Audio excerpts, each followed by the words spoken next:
Well, hello, baseball fans, and welcome to this broadcast of Lamar Viking Varsity Baseball, brought to you by the Lamar Viking Baseball Booster Club. I'm Bill Frawley. I'll be doing the play-by-play. With me under the headsets, also Richie Sherrod doing the color commentary. Richie, how are you doing tonight? I'm doing very well. The traffic isn't great around here, Bill. Did you have to come from Mansfield today? I did. You teach down there from what I know. I did, yes. Yeah, no, it's well, I came from Arlington, and I went ahead and paid the tolls to save about 20 minutes to come out on the George Push Turnpike. And, hey, look, traffic was fine for me. I don't have anything to complain about, but you had to cut all through the middle of everything. So is this your bragging montage that you're doing right now? I was trying to be subtle about it, but, yeah, there you go. But, hey, man, we overuse this. I don't know if you can, but it is literally a beautiful evening for baseball here, because there's a few scattered high-level clouds, no chance of rain after the crazy week of storms that hit the Metroplex. Timing is everything sometimes, and it was perfect for this. They do have a turf field, so no concern about being soaked. I did drive by the Lamar Viking Diamond a couple of times today on my to and from work from my house. No lake at third base. Everything's dried up, and things should be good. The deal here is Lamar finished fourth in the district, so they're playing the winner of, I believe it's District 7. I get confused, but they're playing J.J. Pearce Mustangs, who won their district. This is a rematch from last year when the Vikings finished third and Pearce finished second. So as just fortune would have it, here we are facing them again, even though we're finished differently than last year. 7:30 first pitch here in about 5 minutes tonight, and then tomorrow I believe it's noon, and then for Game 2, and if a Game 3 is needed, it'll follow right after that at the Lamar Viking Diamond. One of the best things about tonight, first off, it is a wonderful evening for baseball. We're not in our normal perch up at Vikings Diamond over here at J.J. Pearson. Earlier, the announcer here said, like always, it's a great day for baseball. One of the best things, though, we are not getting blown out of our seats by the wind. The last few games we've done, it has been so windy. A lot of that wind coming straight in from center field. Tonight, just a brisk little breeze to keep it a little cooler. And if you said which direction is that breeze going, it's going a little bit towards left field, but should be a really, really nice night to play some ball. Definitely so. And I'm still trying to get I can do it by the position of the sun in the sky. The wind, the flag, at least out in center field, is blowing as if it's somewhat of an westerly wind blowing from the east to the west. Agreed. Yeah. North, so, maybe northeast. A little bit northwest. Yeah. Or northwest. But again, now one of the things that's interesting about this course, we don't have video, so we'll try to paint the best picture we can, as we always do. This is a short outfield ballpark. Yes. Like extremely short. Like last year when I was here for the game, their team hit a few over the fence. Not that they wouldn't otherwise, but barely sometimes. They have doubled the height of about 3/4 of the outfield fence, except for right field. So right center all the way around to foul territory past left field is, I'm going to guess it's about 16. I was going to say feet. 16, yeah. Yeah, those are at least an 8-foot fence as it is. I was talking to Coach Kino before the game started, and we were just talking about that, and he had talked about it on the coaches show a little bit this week. But basically he was telling his players, you've got to be kind of careful about how you play a ball off that wall because it's chain link. Yes. So a ball hits it, it's going to die and fall down. It's not going to bounce off, reverberate, whatever. And so basically that was his advice to the team. He said also, watch how their outfielders play it. Learn from what they do. Sure, they do it all the time, and so look to see what how they play the ball and where they position themselves, also very important. Yes, and being the visiting team, we'll be at bat first, so our outfielders will get to see how they play, and hopefully we have some guys hit it, if not over the fence, off the fence, hitting it hard. That's been one of the things we've seen throughout the season, just the consistency, getting on base and getting those timely hits. This is a great time to get that going. Yes, exactly right. They're introducing the entire team right now. I'm going to go over the starting lineup for the Vikings for you guys. The batting first is going to be center fielder Cooper Barnard. And then batting second will be the pitcher, Tucker Isbell. Batting third will be the catcher, Nick Griffin. Batting fourth will be Jalen Humbles, the designated hitter. He's DHing for Cade Shryock at shortstop. Batting fifth will be Mason Gilliam at third base. Batting sixth will be second baseman Houston Cornish. Batting seventh, right fielder Eric Olivares. And then batting eighth will be first baseman Parker Schutte. And then batting ninth will be left fielder Ethan Barnard. Now, Richie, we look at their lineup card. They've got more subs than they do starters.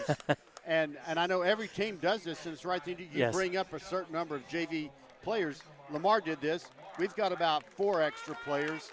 You need another catcher, so we've got Eddie Chirez up here. You've got to have some other people that can pitch. Mm-hmm.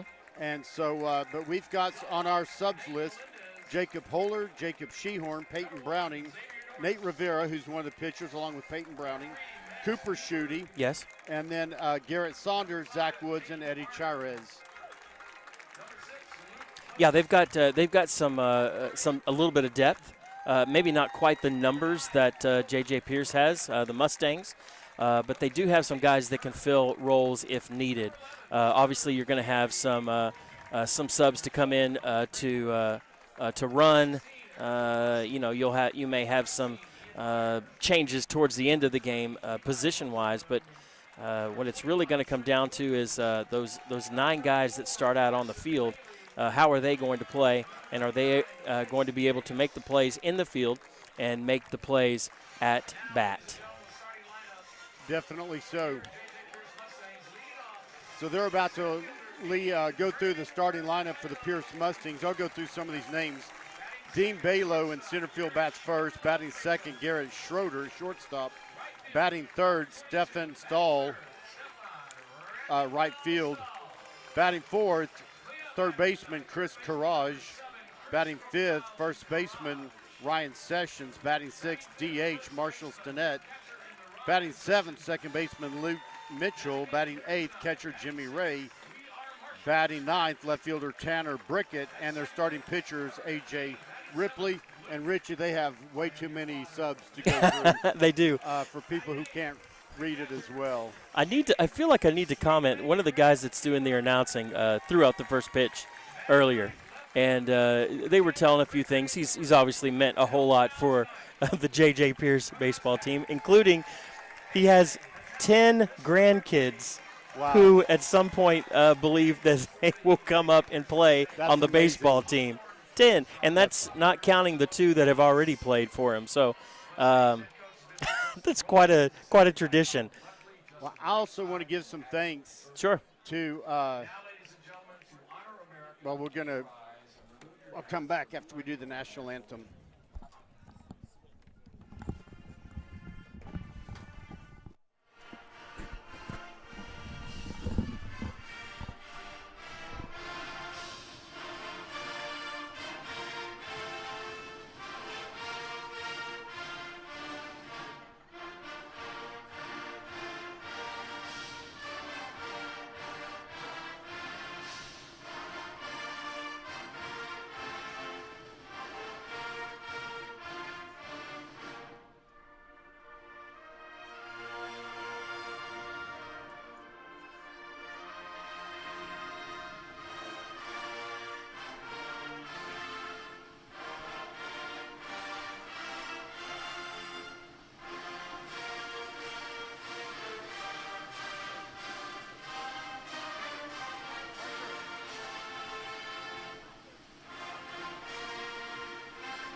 All right, and there we are with the national anthem just being played. I want to give thanks to Jay Ryan, our executive producer of everything broadcasts Lamar High School athletics. He is monitoring the broadcast from a hidden bunker in an undisclosed location in North Arlington. And Jay, thank you for everything you do for all of Lamar High School and web pages, Booster Club supports, making technology happen for broadcasts. He has done so much. There's no way to count the number of hours he's put into all this. So much appreciated. Other things, and he's been such a supporter of Lamar athletics for a long, long time. Definitely so. A couple other things I wanted to point out. Normally we only have 2 officials. Yes. And in a playoff game like this, we do have 4. And so, to be quite honest, although we may complain about, a strike zone or something like that, but usually those guys do a really good job. It's a little bit easier tonight because you have 4 guys instead of just the normal 2. Yeah, definitely so. So there's an umpire at every base and home plate 4 instead of the usual 2. Rich, a year ago I was here doing this webcast. My son was the catcher. That was interesting because sometimes my voice might have carried a little bit, saying, well, this batter the last time did this or that. And so, anyway, that's all I'm going to say about that. That's okay to bring a little bit of the home field advantage, even to an away game. Nothing wrong with that. Every father would do that. Every dad. Well, the pitcher, A.J. Ripley, number 42, has finished his warm-up. The rest of the starting battery for the Mustangs, number 18, catcher Jimmy Ray. He threw down. Everyone's ready for our leadoff, Cooper Barnard, to come up to start things. You start off with a lefty. And again, the only place that doesn't have that 16-foot fence is really straightaway left, straightaway right field over to about midway to right center. We're going to see lefty versus lefty here to start things off.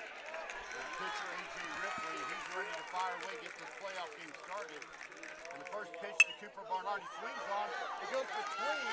Oh, the shortstop gets it, but he's not going to have way too late. Infield single. Leadoff on the first pitch by Cooper Barnard. Rather than try and, swing to where the pitch doesn't go, took the pitch the other way. Wasn't hit necessarily hard, but wonderful position.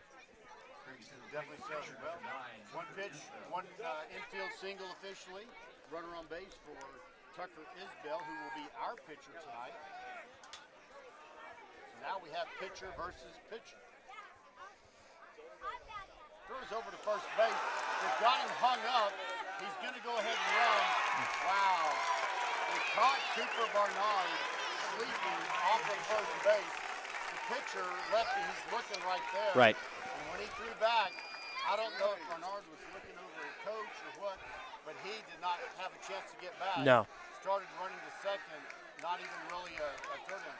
Now, Coach Kino is out there talking to I think he's asking for a balk on the play. And now they're going to talk. Actually, the 2 coach umpires, the home plate umpire and the first base umpire are going to talk and say, is that a balk the way he didn't step off the rubber possibly when he made his throw to first? Now the third base umpire is coming in to get in on the discussion.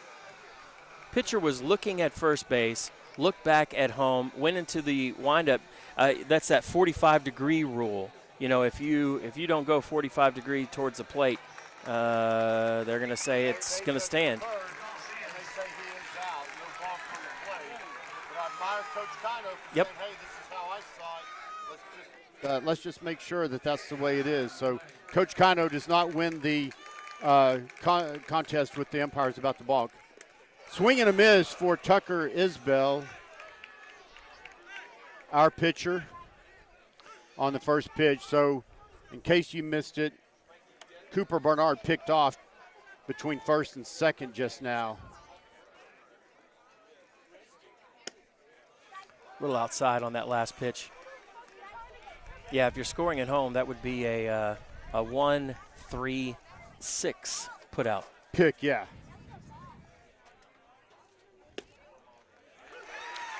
Pitch on the outside part of the plate. Isbell didn't want to pull the trigger on that one, and it's a 1-ball-and-2 strike count.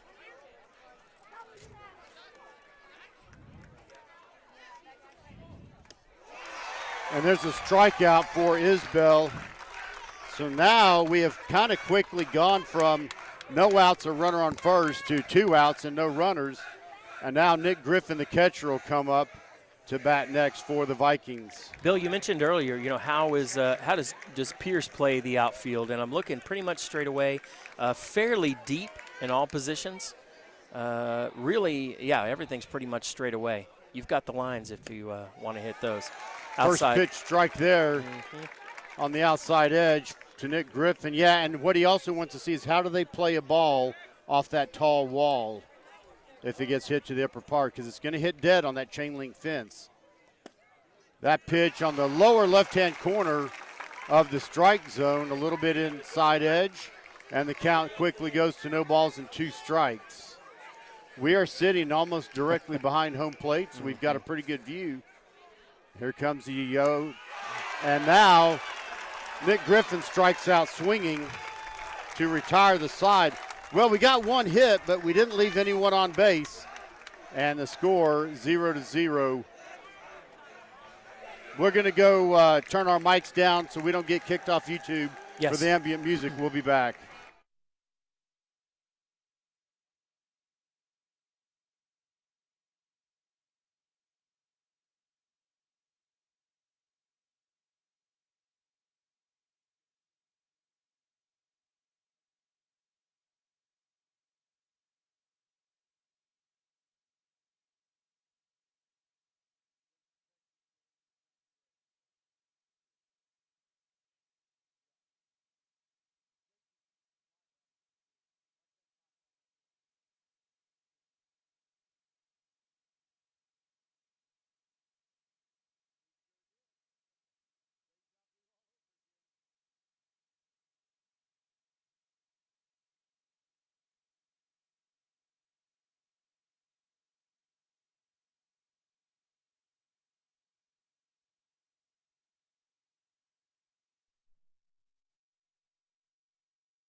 All right, we are back.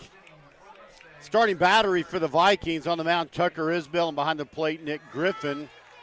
So we are ready to see the first batter of the night, center fielder number 2, Dean Balo, for the Pearce Mustangs.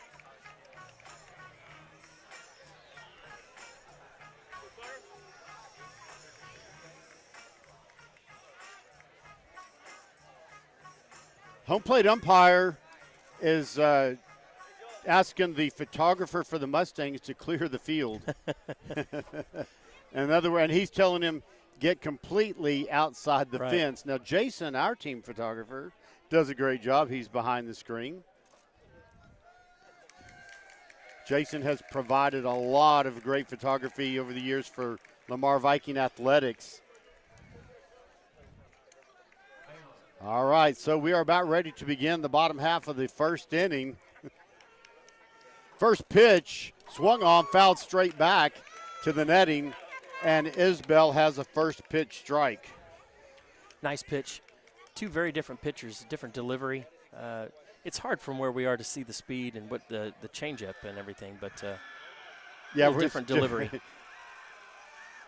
Second pitch. Yeah. Oh, beautiful on the lower right-hand corner of the strike zone on the inside edge, just above or at the knee. So quickly, Isbell ahead in this count. No balls and 2 strikes. Nice pitch. Really nice pitch. Here comes the 0-2, and he rings him up. Yep.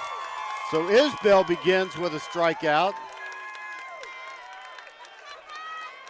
And I got to tell you, Richie, that ball might have been at the top part of the strike zone, but when you're 0-2 and you're leadoff, you better start fouling some stuff off and find a way to get on base. And it looks, just from what we've seen, again, it's 4 batters, but it looks like he's going to give them the outside part of the plate, and he may even give them a little bit the higher part of the zone. The first pitch to Garrett Schroeder, their shortstop, number 14, misses for ball 1. High, but not that high. Yeah.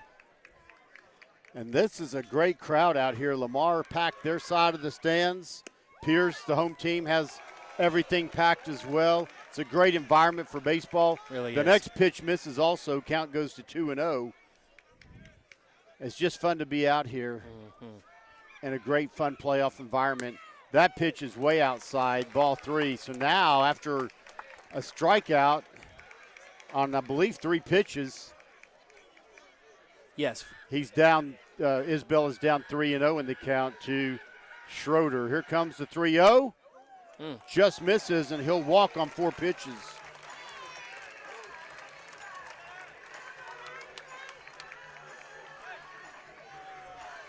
Looked like he was just nipping a little bit on that with that batter. Go after him, Yep. Early in the ball game, go after him. The next batter, the third one up for the Mustangs, will be right fielder number 22, Stefan Stahl. He's a lefty. So now there's a runner at first base. Isbell, a right-handed pitcher. Want to say hello to his grandmother, Mary, who listens in a lot. Glad to have you on the broadcast here. That pitch misses low and inside, and Isbell kind of almost fell down a little bit forward. Looked like he slipped a little bit on that. Yeah. But so this will start off 1 ball, no strikes. The student section over there yelling ball 5. Because he's thrown 5 in a row. They should be yelling ball 6 if they want to heckle him. That's going to be a pass ball that gets away from Nick Griffin back to the wall. Now the runner goes to second. That'll be ball 2. Ball 2, yeah. So 2 6 balls. pitches in a row. Now we'll have to give them credit. The students over there are doing, trying to heckle, but they're wrong. They should be yelling ball 7 because when you're heckling a pitcher like that, you should be yelling out, "This will be." But they can learn as they want to. That's all right. They're kids, Bill. Here comes the 2-0. That got the inside edge of the strike zone, and the count goes to 2-1. Again, that inside, well, of course, with the left-handed batter, an inside part of the plate, but definitely nice pitch. so.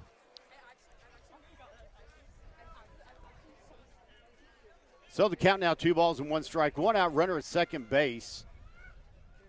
There's a swing and a miss, and the count evens up at 2-2. Now, we could definitely tell on that. That was some type of change-up. Yeah. Because the batter was way out in front trying to hit that. Yeah, nice pitch. He got an off-speed thing there going. And it was a little bit low in lower corner outside edge of the strike zone, whether it would have been a ball or not, but he kind of swung early, and he was having to dip down and chase it. Isbell steps off the rubber as the runner goes back to second base. Cade Shryock is the shortstop for the Vikings. Mason Gilliam at third. Houston Cornish at second.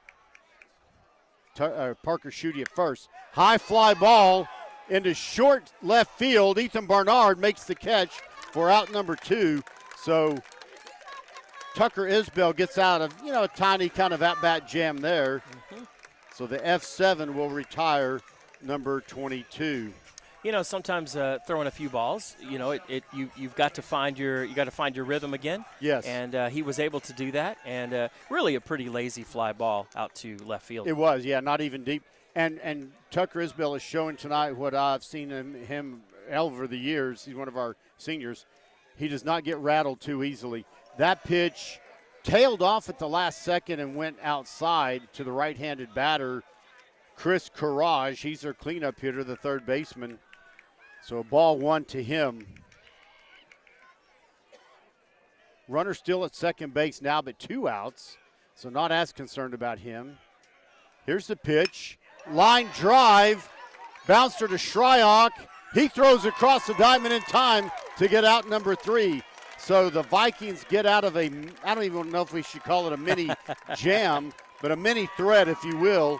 So the 6-3 retires number 7. They get no runs, no hits, but 1 left on base because of the walk. We will be back.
Well, welcome back to the broadcast here, top of the second inning.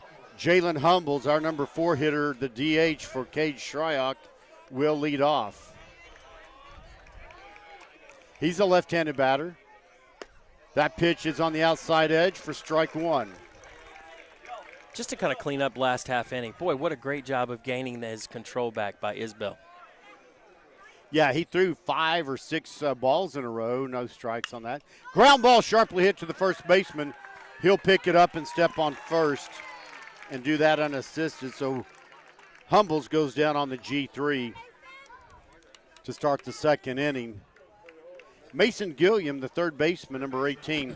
I love his bat kind of twirl, the way he twirls the handle of the bat when he's stepping up. Another right-handed batter. He's our number 5 hitter in the lineup tonight. That pitch is outside for ball 1.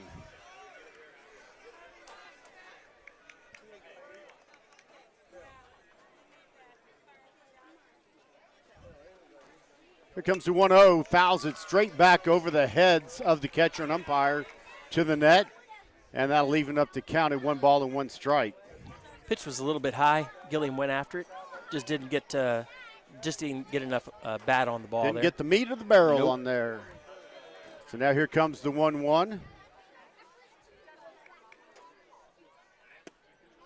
And again, that's that lower corner of the outside edge.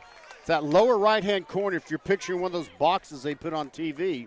And that's a called strike 2, 1 ball and 2 strikes. 1 out, nobody on. Top of the second, 0-0. Here's the pitch. Swing and a miss for strike 3. Yeah, if you're a pitcher, you call that paint in the corner, and it's hard to see exactly where we are if he's getting any inches there or not, but they're good pitches. Oh, yeah, definitely so. So our next batter is second baseman Houston Cornish, wearing number 11 as he always does. That pitch looked to be a bit inside. Cornish is a left-hander, but it was called a strike on the inside edge of the strike zone. I'm not saying it's right or wrong, just painting the picture of how much on the inside edge it was. Here comes the 0-1. He shows bunt and pushes it down the third base line, but it goes foul. Coach Kino actually fields that one in foul territory. And the count now goes to no balls and 2 strikes. Trying to catch the infield off guard a little bit. However, he was going to need to hit that bunt a little bit softer to be able to get on base if he wanted to for the infield single. Foul ball over towards the home dugout.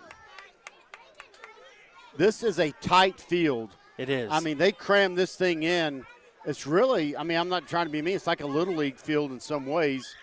That pitch bounces in front of home plate, and the count goes to 1 ball and 2 strikes. We mentioned the short outfield. Right. They had to double the height of the field, all of the fence, from foul left center or left field all the way around to right center. It's still single height there. But we are like 30 feet from the umpire and catcher where we're sitting behind home plate. Swing and a miss for strike 3 for Houston Cornish. They go down in order this time. No runs, no hits, nobody left on. It's still 0-0. We'll be back.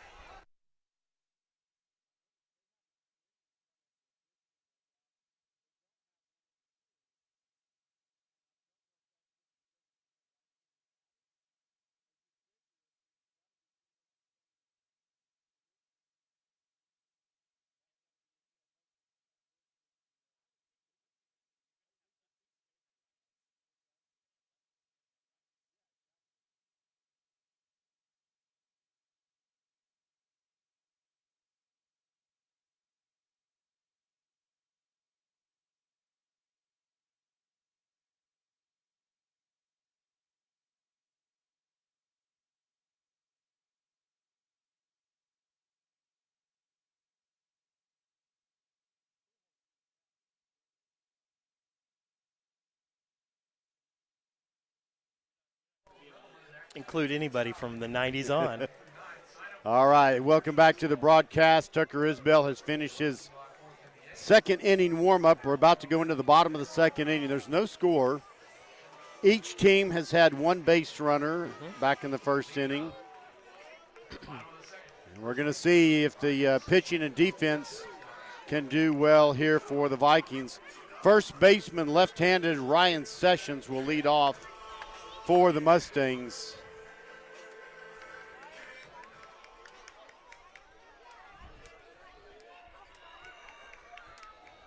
Here comes his first pitch. High and outside for ball one. Sessions looks to be in that kind of somewhere around 6 foot range, fairly tall guy. Here comes the 1-0 pitch. Just missed the low inside corner in this ball two.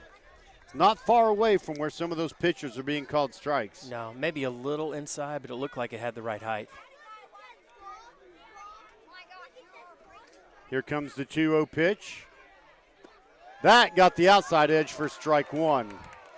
Just to paint the picture just a little bit, Isbell's motion is very slingy. Does that make sense? Yeah. I see what you're saying. He slings the ball a little bit. It's got a great motion to it. A lot of movement on his pitches. There's a pitch right down the middle that's fouled up to the top part of the net behind home plate. And the count evens up at 2 balls, 2 strikes. Tucker Isbell, our pitcher tonight, and our pitcher, I'm guessing, for game 2 tomorrow, Parker Schutte, have both committed to go to D3 Hendrix College in Conway, Arkansas next year. A really fine school with a good baseball history. Another pitch down the middle, fouled up to almost the exact same place but over the fence. And the count stays at 2 balls and 2 strikes.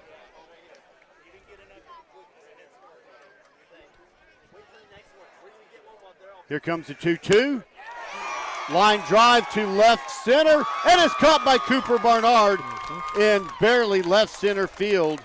And the first batter goes down in this inning on an F8. The crowd for Pearce was really excited. They saw that thing starting to sky up a little bit, but it wasn't near enough. I thought it might hit the fence, but it was even shorter than that. So 1 out now, nobody on. Bottom of the second, no score. Number 13 designated hitter, Marshall Stinnett, is the next batter. He's the number 6 batter in order for the Mustangs. Here's the first pitch, outside edge of the corner. And it's strike one. Wow, the sun is down behind buildings and stuff now. Yes. So no visual stuff for any of the baseball players, and the temperature just cooled off about 5 degrees with that. Almost an identical pitch, and now it's no balls and 2 strikes. Isbell ahead in this count. Really attacking the strike zone on those last 2 pitches. Really fine. Shakes off the first pitch, or the first signal, I should say. Yep. And it's saying it's a foul ball. He said the umpire is saying that he turned absolutely did, and it hit his arm in the strike zone. Absolutely, and that's a legitimate call. Yeah, I will tell you, as soon as he hit it, he number one, he made no attempt to get out of the way. Number 2, just stuck his elbow in there. I mean, you can't do that. Yeah, and now the Pearce crowd, especially a few of them, not overall, they're not happy with that, but it is the correct call. Yeah. And so now the count stays at 1 ball and 2 strikes with that foul ball call right there.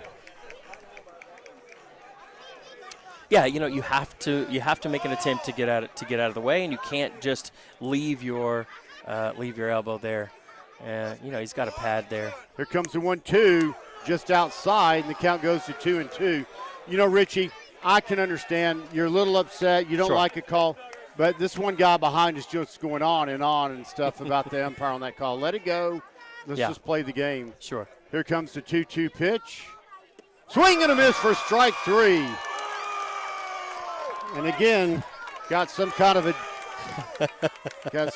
an idiot behind me just yelling out everything now. The next batter's going to be second baseman, another left-hander. Yep. Number 15, Luke Mitchell. So now 2 outs and nobody on. Still 0-0, bottom of the second. Isbell not rattled at all. Came back. Yeah. Really good pitch to get the strikeout.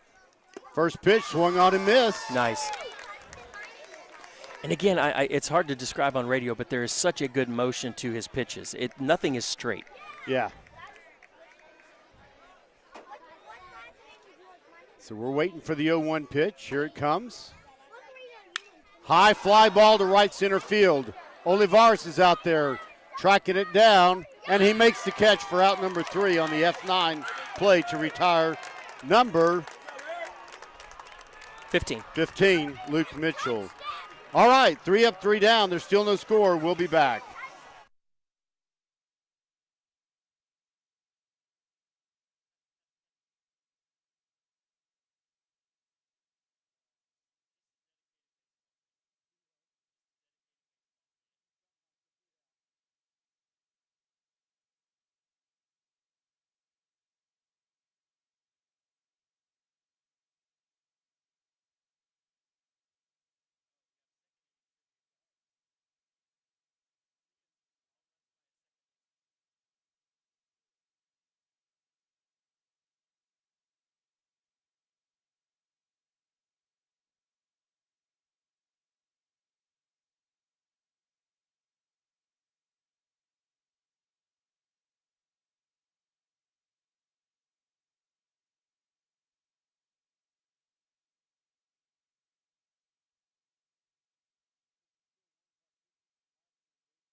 Well, welcome back to the broadcast. I want to say hello to Merritt J. Told us through the text message or the chat box he's listening in. He's going to be at the games tomorrow, and he is pitching at Harding. At Harding in Searcy. If I have that backwards, Searcy and Harding. All right, to start off the top of the third inning, Eric Olivares, kind of an excuse me swing. Yep. Bounces out between home plate and the pitcher's mound. The catcher goes out, picks up the ball, and as he's throwing it to first base, falls. But he does get the throw there in time to get Olivares out on a first pitch. Go down as a 1-3. 2-3. Excuse me, 2-3. My bad. Yeah, 2-3. Thank you. So Parker Schutte comes up to bat now. That pitch just barely missed that outside edge where both pitchers have been trying to live a little bit. So Schutte will start off with a 1-0 count. He is the first baseman and the number 8 hitter, as well as Wainwright. There you go. Line drive, base hit into center field. The ball is muffed by the center fielder, but Schutte will stay at first, so that's a base hit. And we've got a runner on with 1 out. And that's a solid hit towards the gap in right center field. Right fielder's able to come over. Was that center fielder that got that or right fielder? Center fielder did pick it up, yeah. Dribbled it just a little bit, but wasn't able to, not enough to be able to advance to second. So now our next batter, left fielder, right-handed batter, number 4, Ethan Barnard, the 9th batter in the order. He comes up with a runner at first. There's strike 1 called. That's even more in the strike zone than those ones on the outside edge. Agreed. Which, again, not complaining. He's calling it consistently, calling it right, just kind of painting the picture a little bit.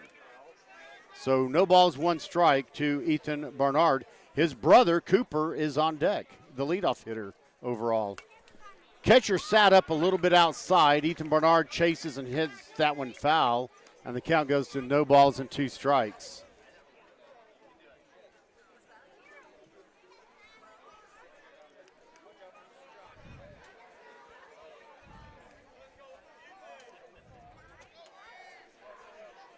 Okay. Throws back over to first.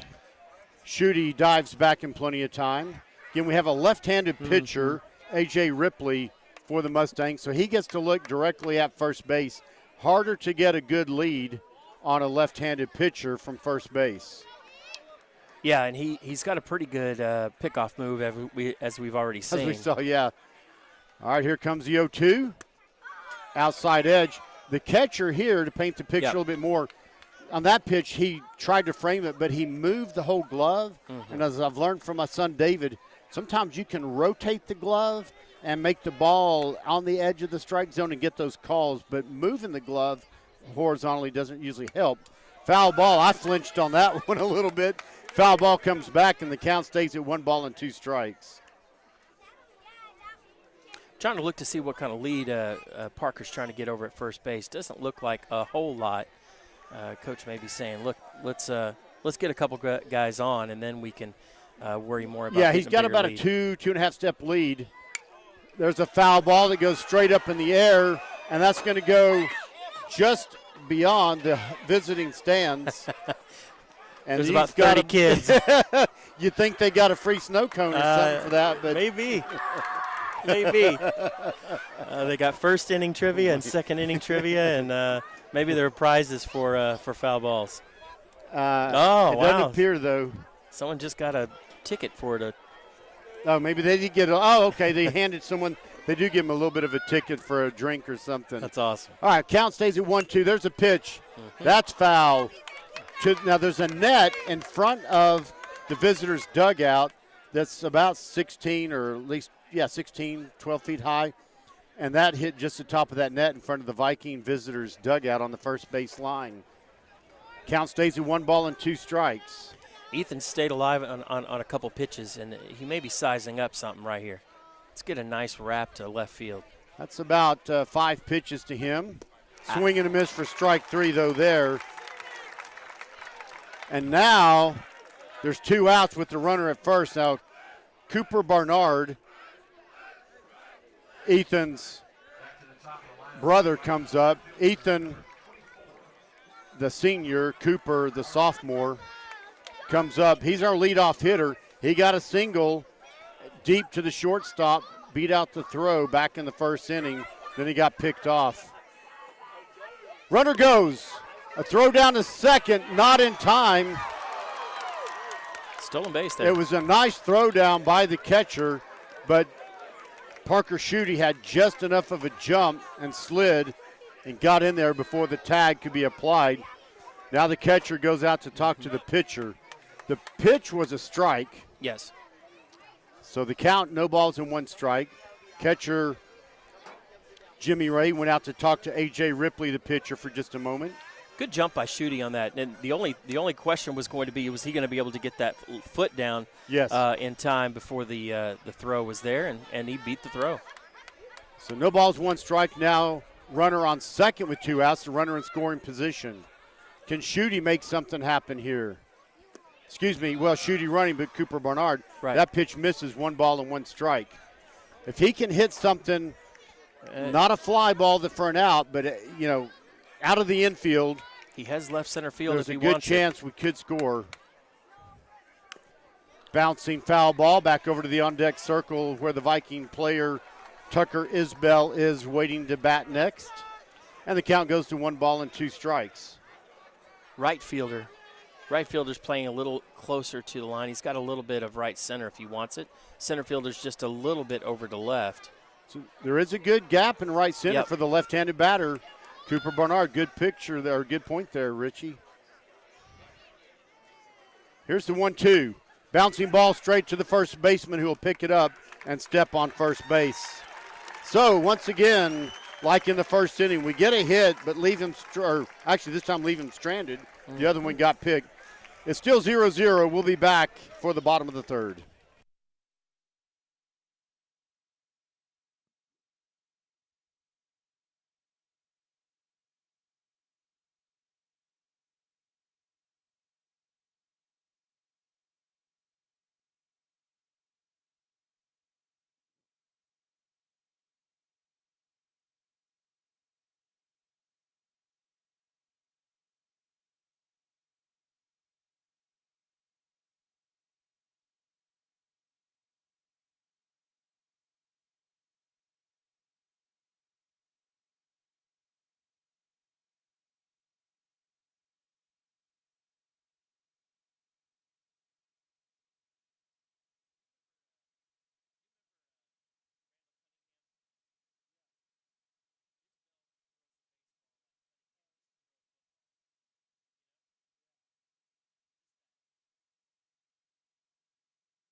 All right, welcome back to the broadcast. Tucker Isbell has finished his warm-ups for the bottom of the third inning.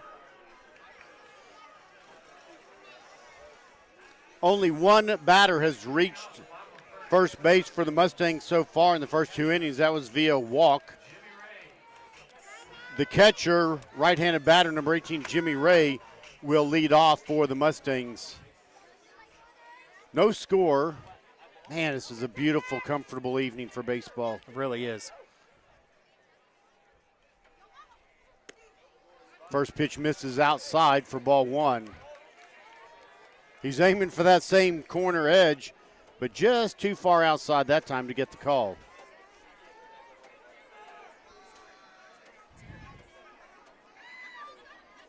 Ground ball to the shortstop. Shryock throws across in plenty of time on pitch number 2 for the 6-3 putout of number 18, Jimmy Ray. Not really hard hit, just straight out to the center, to the shortstop. Nice, easy play. Slings it across to first base. Nice and easy one out. Definitely so. All right, the number 9 hitter coming up next, number 4 left fielder Tanner Brickert. He's another right-hander, as I just said, I think. One out, nobody on. No score, bottom of the third. Here's the pitch. I flinched on that one. I think I could have made that play, Bill. Yeah, you could have if that net wasn't here. So a first pitch strike for Isbell. I'll start off no balls and 1 strike. We get a little more action on our position here than we do up in the other booth. And Richie, just wait for a ball to come through that open window someday. The batter shows bunt but pulls back and the pitch is outside. Yeah, I haven't kept stats, but it's on the average every other year a ball comes into that open window. Now, we don't have the windows open as much, as far open as we did before, because thank you, Booster Club, for the brand new windows. We can see through them. Here comes the 1-1 pitch. Down the middle, high fly foul ball. And there's a softball field just past the first base stands. And again, there goes the herd of thundering tykes to go pick up the foul ball. Oh, man, you get a ticket. I mean, what could be better? You get a ticket for some type of something. I got a ticket a long time ago on the highway, and I don't want that kind of ticket. Different again. ticket, Exactly. Bill. Different ticket. Here comes the 1-2 pitch. Swung on and missed for strike 3. That is Tucker Isbell's 3rd strikeout of the game, the second one with the batter swinging. Really nice pitch. Now again, he's really coming after the batters right now. He's attacking them. Now the leadoff batter, center fielder number 2, Dean Balo, comes up. Balo struck out looking back in the first. Yes, the outside corner. Nice. He is living on that spot. And the count starts off no balls and 1 strike. I started to keep track, and like usual, I kind of forget to, but he's got quite a few first pitch strikes tonight. Same spot, strike 2 called. Now he's got the leadoff batter in a hole like he did in the first inning when he struck him out looking. Good momentum right here by Isbell. Here's a pitch. Swing and a miss for strike 3. 3 up, 3 down. Richie, I just got to tell you, this is a competitive game, and here's the deal. We've made contact. A lot of batters have foul balls. We have 2 hits in this game. So we've shown we can hit the ball, okay? They're struggling. The only person that's made it to first base is on a walk, and that was the 4th strikeout of the game. And you know, Isbell has been so consistent, with the exception of the second batter of the game, that he walked on 4 pitches. Everything else has been absolutely fantastic. That last pitch looked like a curveball, one of those 12-6 drops, and the batter knew it wasn't a fastball, went down for it, and just wasn't able to make any contact. And we're staying on right now because they're not playing ambient music. They're having a trivia contest or something. And if the music comes on too long, we got to turn our mics down so YouTube doesn't flag us, which I understand their policy of just letting people know what's up.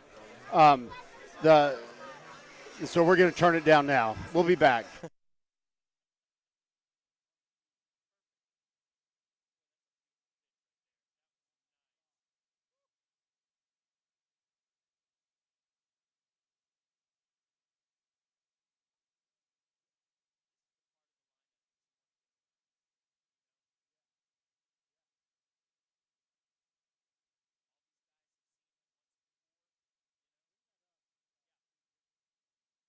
All right, welcome back to the broadcast. Tucker Isbell, our number 2 hitter, right-handed pitcher and batter. He'll be first up. Richie, you were making a good point just now. Yeah, this is the second. First off, this is the middle of the order. You got your second, third, and fourth batters coming up. But they've seen the pitcher now once. They've gone through the order. Now they know kind of what to expect, his speed, the movement. You know what the umpire is going to call and what he's not going to call. And all of the antsiness, all of the, nerves and all that stuff. By the way, first pitch missed for ball 1. Go ahead. All of that stuff is gone. Here comes the 1-0. Swing and a miss, strike 1. So it's just baseball, so to speak. Yeah. Now you're just up there mano a mano. That's a good point. Yeah. Tucker struck out swinging back in the first inning, his first at bat. And there's a swing and a miss for strike 2. A little bit behind on the fastball.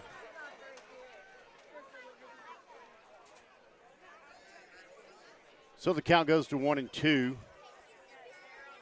Here comes the 1-2 pitch. Catcher sets up outside, but the pitch comes back in the outside edge.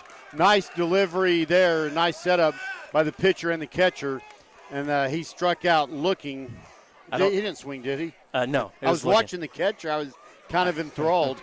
I don't know if that's where he wanted it, but it was a good pitch. Well, I think he did. I think the catcher set up outside to throw the batter off a little bit, and then the pitch came back in on that outside edge. Nick Griffin, the catcher, up to bat now for the Vikings.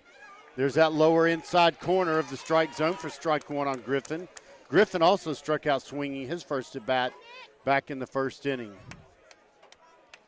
Ripley has 6 strikeouts now in the game. There's an off-speed pitch in that same spot. Griffin out ahead of that one. And the count now quickly goes to no balls and 2 strikes. You know what I said earlier about the batters? That also goes for the pitcher, too. The pitcher's seen all these guys, knows what they'll swing at. There's the 0-2, misses outside. Count goes to 1-2. That's a good pitch to kind of waste there. In case you do get him kind of feeling desperate and he tries to reach out and grab that one, but he didn't. He held back, and the count's at 1-2. Comes to 1-2, fouls it and stays alive, and the count goes to, or stays at 1-2.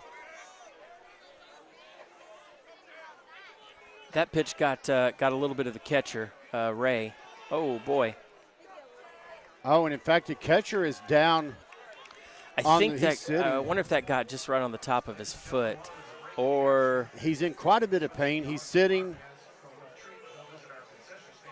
Oh, kind of rolled over on his knees. It got him in the left hip, I think he's pointing. Well, I'm wondering if that got him in the cup area. Yeah, in a personal area. Yeah, we'll call it the cup area. Okay, that's all right. Coach and a trainer are out there talking with him. He's kind of squatting, so I mean, he's injured, he's in pain, but it's not debilitating. We just want to let people know. So usually when something like this happens, one of the first things to do is the umpire will go, this is when he cleans off the plate, this is when he'll go and check with something else. You see the Vikings batter goes over, talks to his coach, just give him a little bit of time to be all right. All right, so he is up and ready to stay at it. The count stays at 1-2 after that foul tip. And Griffin knows all about that. Hey, dude. Oh, yeah. I feel your pain. Our catcher's at bat. Heck, yeah. Been there. My son David can tell you some stories. Here comes the 1-2 pitch. Misses a little bit high for ball 2. Count evens up at 2-2.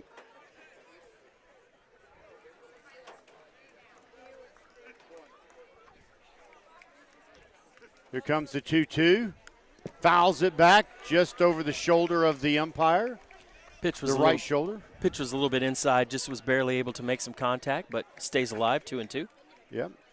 I think that'll be about the 6th pitch to Nick Griffin. Yes. 2 more, and he'll qualify for a quality at bat. 8 pitches is what you need, and that's important.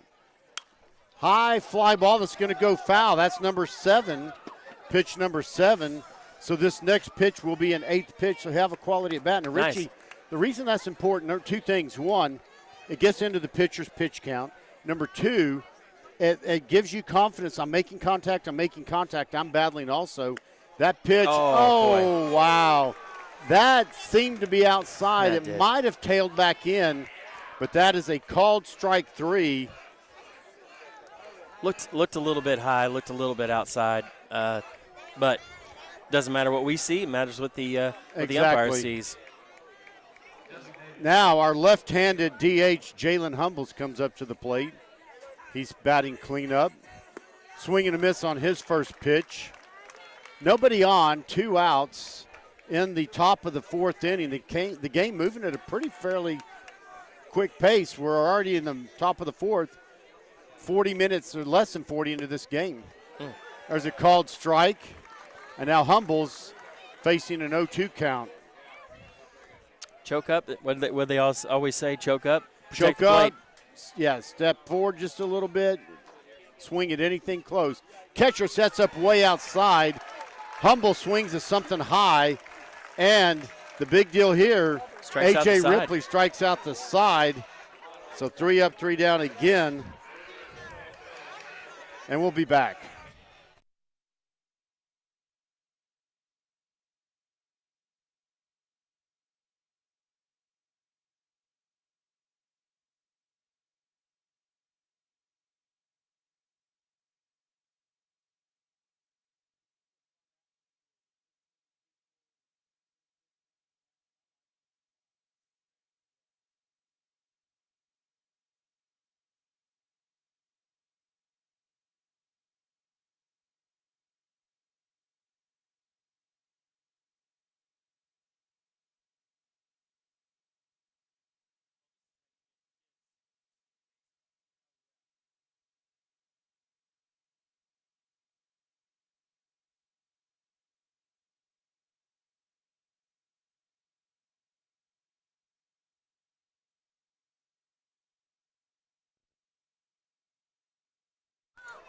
All right, welcome back to the broadcast. Again, Tucker Isbell finishing his warm-up pitches.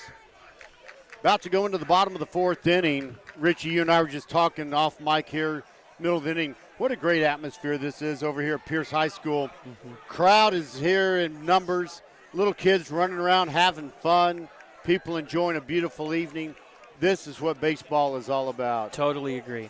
A lot of people point to, baseball. Is it a dying sport in America? With more people saying they'd rather, watch basketball or football.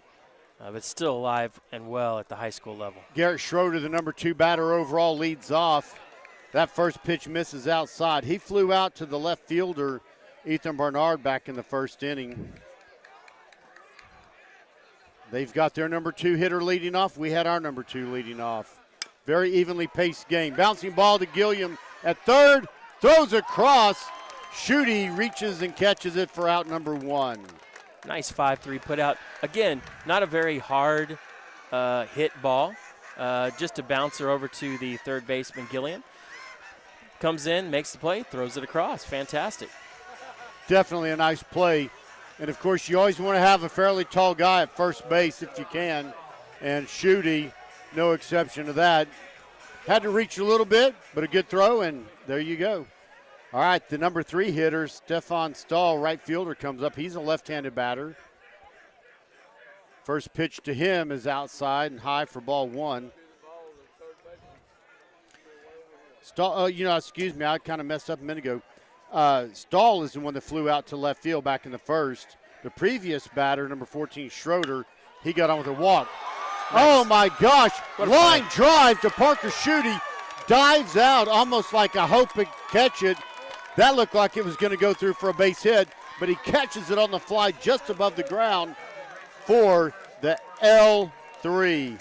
Even the announcer saying what a great play by the first baseman. Those are reactionary plays. You've got one step and a dive. That's all you can do, and he was right on it. Nice play.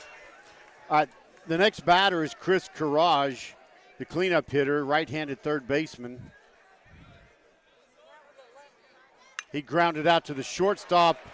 That's a base hit into short right field, little blooper, Texas leaguer. So with 2 outs, they have a runner on first. Looks like he hit that off the handle a little bit and served it over the second baseman into right center. And as I was just saying a minute ago, in the first inning, he grounded out to the shortstop. This time, he takes it over right field into right field. Now the left-handed first baseman, Ryan Sessions, comes up to the plate He flew out to center fielder Cooper Barnard in the second inning. Throw back over to first. The runner dives back in plenty of time.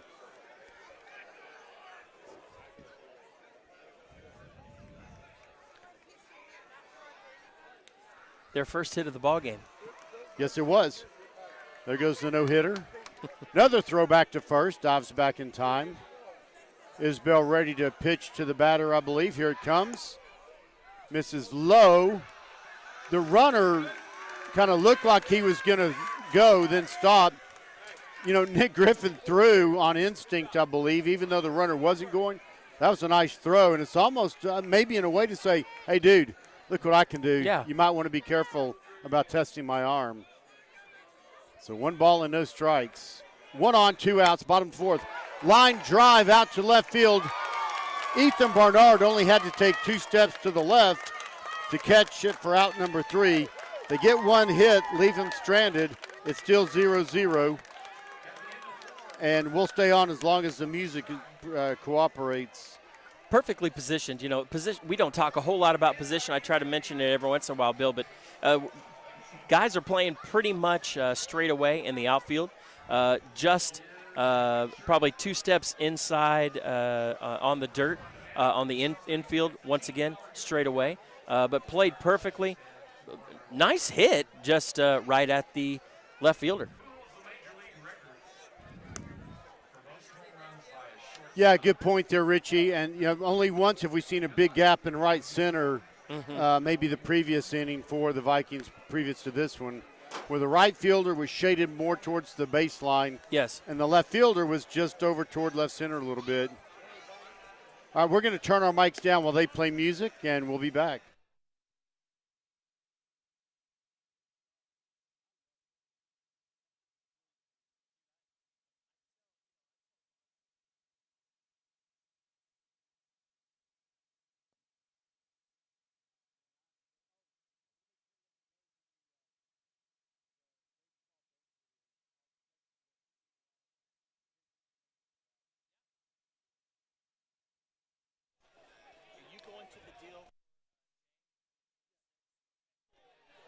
I'll be there for that.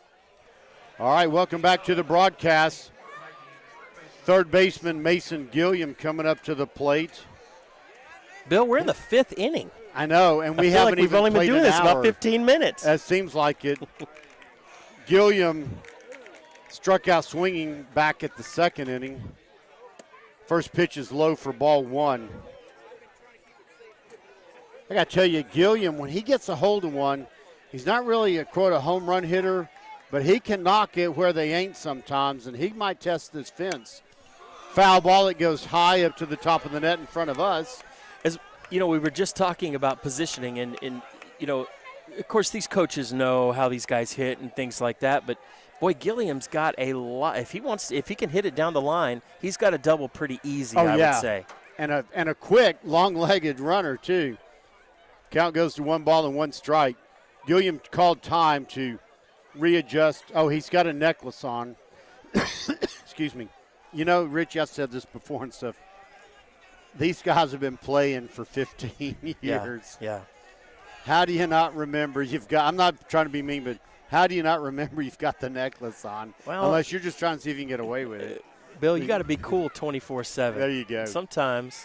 I wish I was cool 1 hour out of the day. There's a pitch on the outside edge, and the count goes to 1 ball and 2 strikes. 1 day a week, Bill. Shoot for 1 day a week. Like a Wednesday or something. Got to like have that. our steps, right? Cool Here Wednesdays. comes the 1-2. Good eye. Outside. That's a great eye. He looked at it, and he decided not to swing, and it's a good thing because the count evens up at 2 balls and 2 strikes. Again, Gilliam leading off for us. Top of the 5th, no score, no outs, nobody on. Here's the pitch. It's a fly ball into short right field. The right fielder can't get it. He was next to it. Gilliam goes to second, and he'll be safe. I'm going to call that a single. Yeah. And he advanced to second when it rolled past him. Now, that might get scored as an error because a real true diehard scorer might say, especially at college or major league, you should catch that. You're right there with it. You missed it or something. But we'll see what Game Changer says. Sure.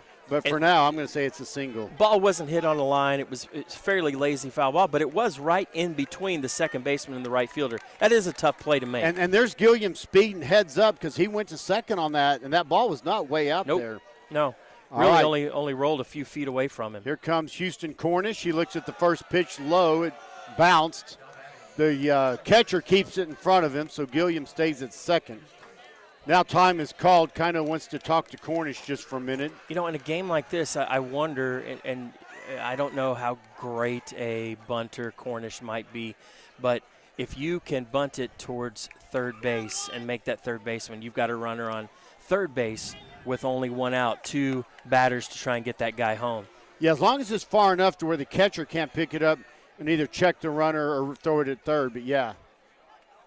Here comes the 1-0. He shows bunt, fouls it back. So you were channeling Coach Kino and stuff? Yep. Well, in a game like this, Bill, you're in the 5th inning and it's 0-0.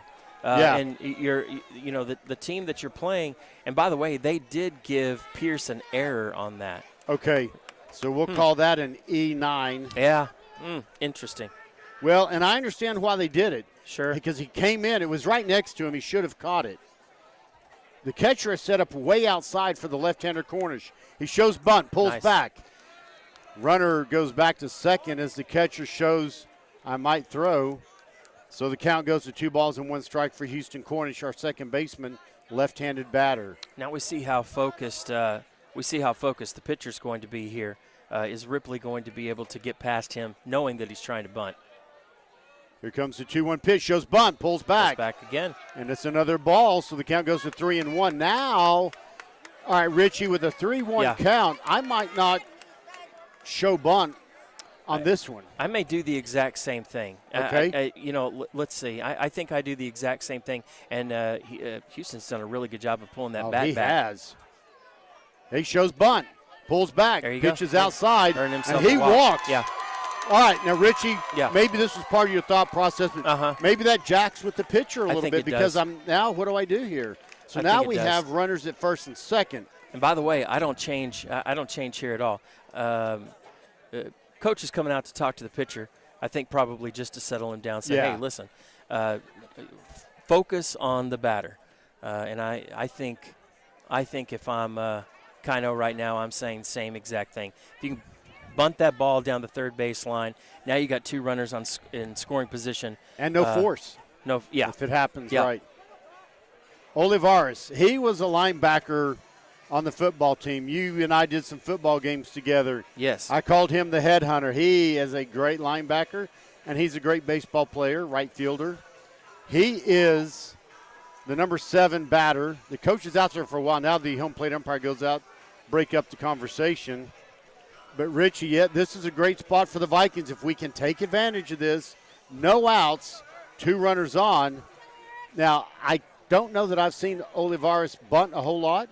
Let's see if they try to do that. He's right-handed. It's funny. His last at-bat was the ball that was the little dribber that really acted as a bunt. Yeah, and the catcher had to go. He almost fell down throwing to first. You're right. Or he did throw down as he kind of threw it. All right. Catcher is up in a stance where he could throw down if need be. Olivares shows bunt, but the pitch gets away from the catcher. The runners advance. So that is just as good as a bunt, except you don't get the out. Yeah, and now you can get up there now and swing. Now you can swing that bat and try to get at least 1, if not 2 runners in. Runners at second and third for the Vikings with no out. The biggest threat of the night for either team. 1 ball, no strikes to Olivares. Here comes the pitch. It bounces on home plate.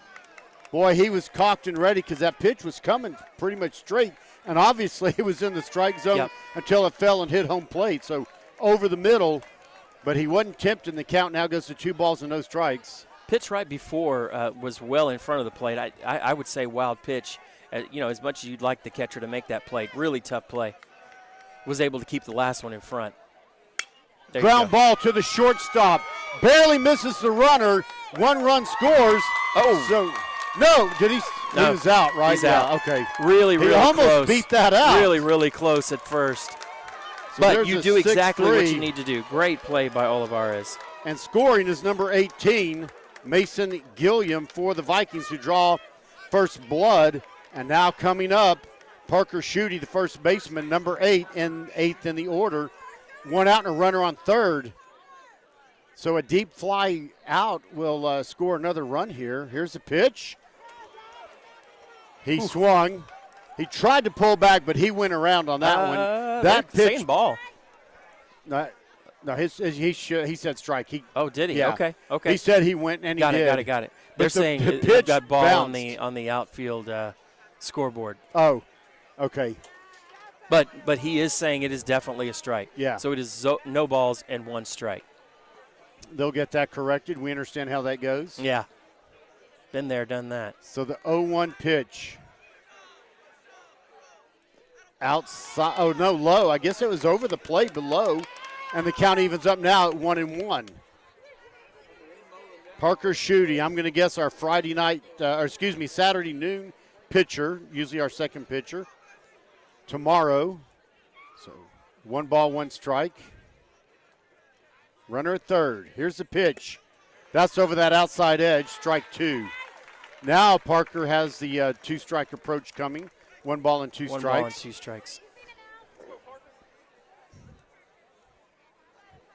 1 run in this inning. 1 out. A runner at third. Lots can happen here still. Here's the pitch. Swings and misses for strike 3. Well, that hurts a little bit. Does. But Ethan Barnard, our left fielder, number 9 hitter in the order, he can come up and do something here. Ethan struck out swinging in the 3rd inning.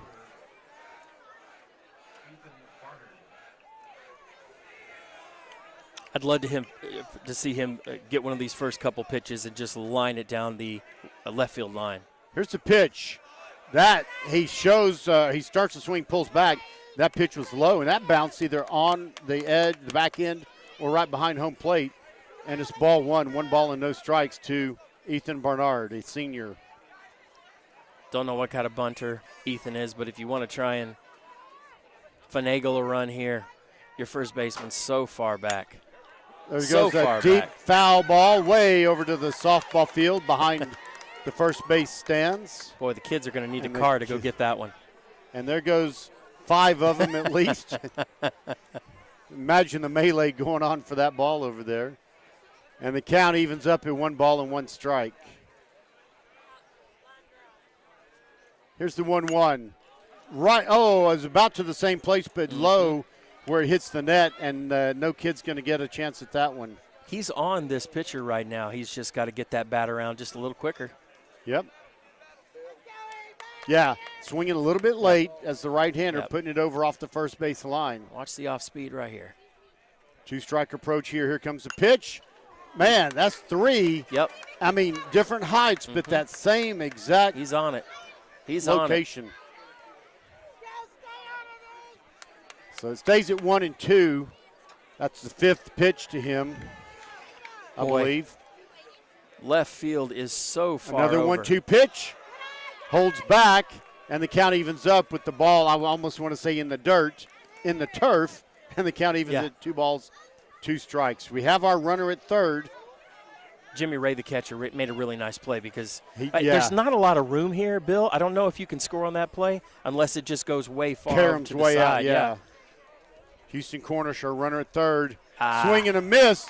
Catcher drops it, but he throws and he gets him out.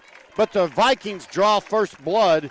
Mason Gilliam scoring after reaching on the error by the right fielder. It's 1-0. We'll be back. 1 run on no hits, right? 1 run on no hits, and we leave 1. Yep.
I was right there a little bit more, but.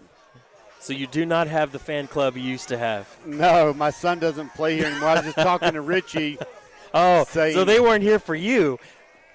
Yeah, they were here for my son David, his senior year. All right, Stinnett comes up to lead off. He's their DH in the number 6 position. Ground ball to the shortstop. Shryock picks it up. Throws sidearm in plenty of time. 1 pitch, 1 out on the 6-3 to get the DH, number 13. This is where a baseball team, they call it the shutdown inning, where you get that run. Now you got to come out, you got to pitch, you got to make the plays out in the field and get out of it with that 1-run lead. All right, the left-hander, Luke Mitchell, the second baseman, number 7 batter, comes up. He flew out to the right fielder back in the second. Ground ball, sharply hit. Cornish picks it up, throws it in plenty of time. Nice play, nice positioning by Houston Cornish. Was that his first pitch? Yeah, two pitches, 2 outs. 2 outs. Now, if I'm the coach, I tell this guy, do not swing. A pitch. You don't want 3-pitch inning, but that was awesome. But I don't want to say that too loud. I would love to see a 3-pitch inning. The catcher, he grounded out to the shortstop on the last at-bat for him back in the 3rd inning. Here's the pitch. Nice Inside pitch. edge for strike nice 1. Pitch. I don't think he was going to swing anyway. I don't think but so. But he kind of either. looked at the umpire like, that was a strike, and it was on that edge, but it was in an 0-1 count. Here's Isbell pitching now. Line drive. Oh, my God! Cade Shryock what a play. jumps up and makes the catch, almost Sandlot movie style. You close your eyes, stick up your glove, I'll do the rest. I really didn't think he had a chance. Guys and ladies, Shryock is not the tallest player on the team. I mean, he had to have a 30-inch vertical leap there, and with his arm raised up. That was incredibly played. Wow, 3 up, 3 down. That goes out as an L6. He's played really, really well. Matter of fact, that's his 4th put out of the night, and really, really solid. That's what you want from your shortstop. You make all of the easy plays and make a few of those great plays, and that was a great play. 3 up, 3 down, 1-0 Vikings, bottom of the 5th. We'll be back.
All right, Cooper Barnard is going to lead off for the Vikings, top of the 5th. Jason, our photographer, just letting me know he found out Isbell has only thrown 47 pitches through 5 innings.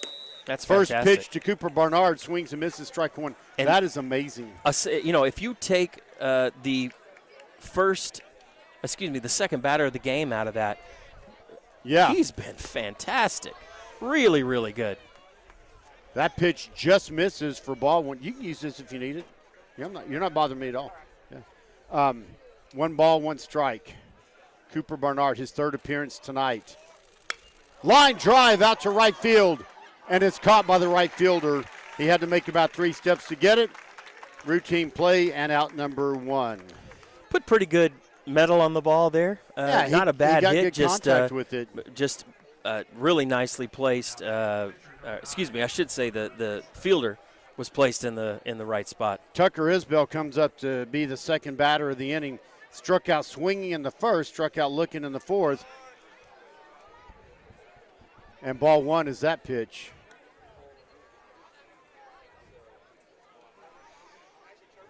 I would like to see Tucker help himself out at bat here. He's doing a fantastic job on the mound, a one-hitter so far. Swing and a miss there. And the count evens up at 1 strike.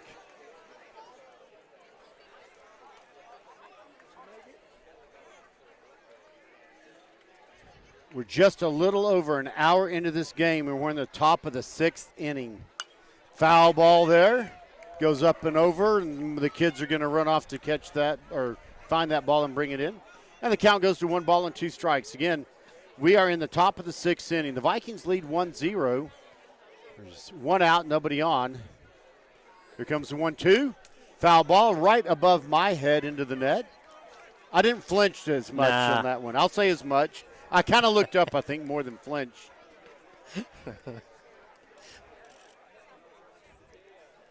Count stays at 1 strikes. He stays alive. Ground ball to the second baseman. He picks it up, throws in time for out number 2. So the 4-3 will get number 9, Tucker Isbell. Bill's a lot taller than I am because I thought that ball was way over my head, but you said it was just over yours. Yeah, there you go. Yeah. I'm vertically challenged. You're more vertically Don't say challenged. what I am. No. Yeah. All right, here comes our catcher, Nick Griffin, up to the plate for his 3rd time. Struck out swinging, struck out looking, 1st and 4th innings. There's a line drive out to left field. It bounces, rolls to the fence. Griffin goes around first, headed to second.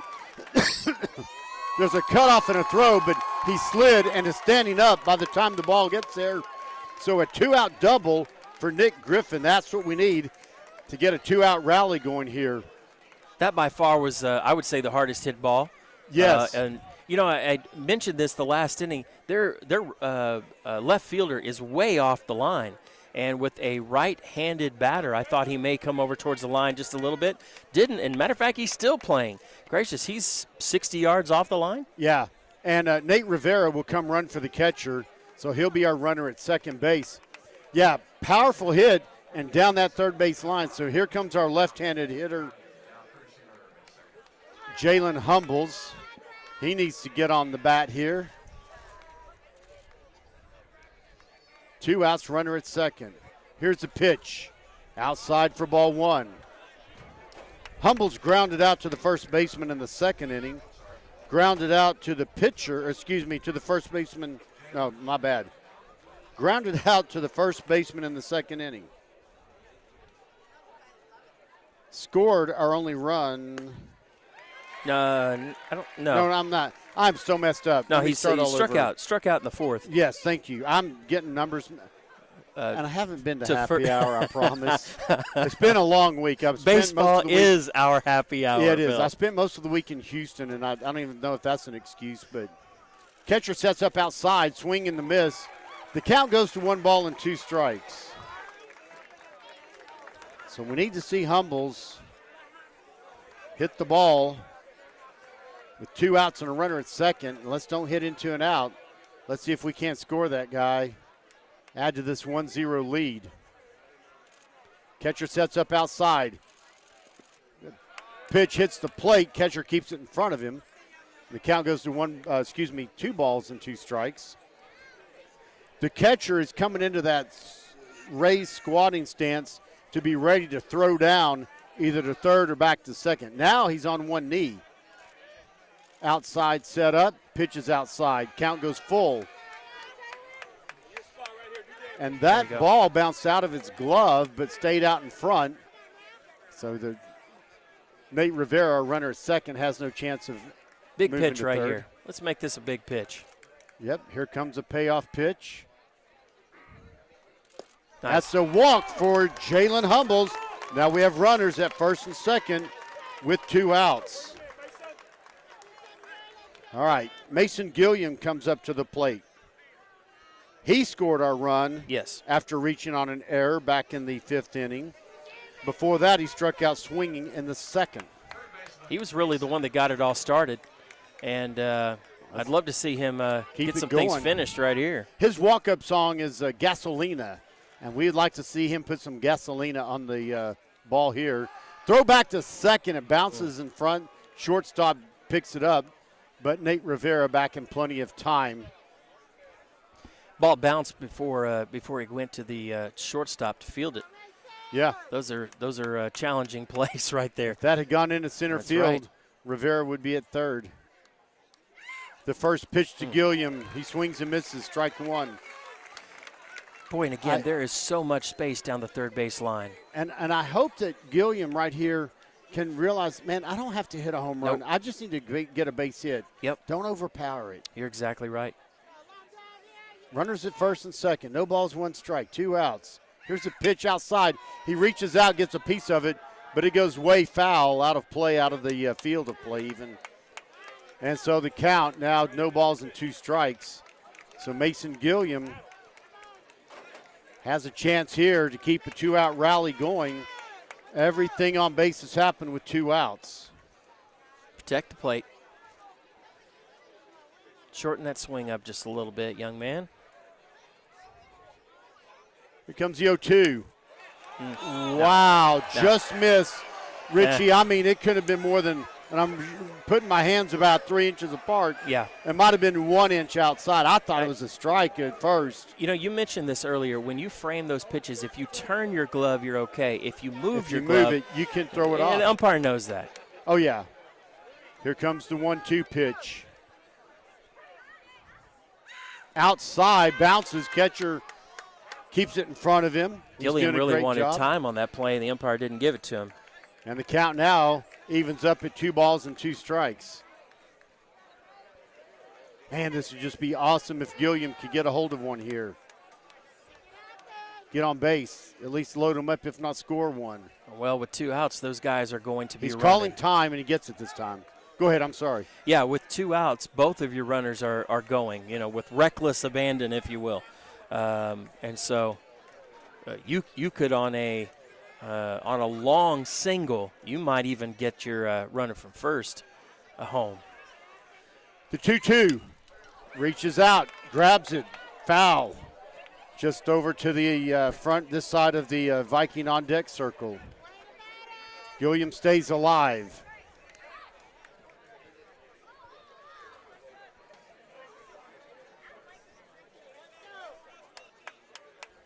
Here comes another 2-2 pitch. That's low. The count goes full. Gilliam started off with an 0-2 count. Foul ball, ball, foul ball, ball, ball. And the count is now 3-2. He has worked this count. This will be his 8th pitch at least, I believe. He'll have a quality at bat, whatever happens. Runners at first and second. Swing and a miss. He drops it, but he picks it up and tags Gilliam. We strand 2. The score remains 1-0. We'll be back.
All right, welcome back to the broadcast. They had a trivia question just an inning ago.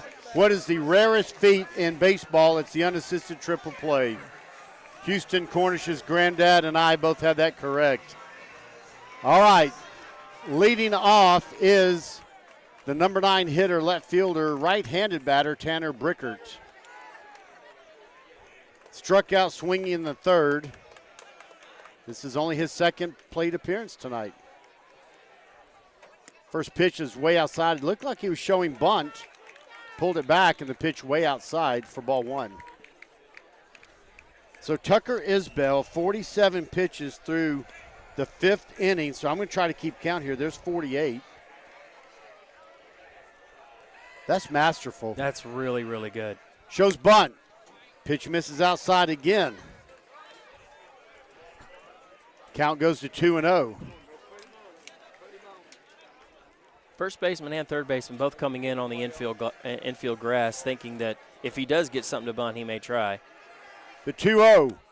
He shows bunt, pulls back, it's high. Count goes to 3-0.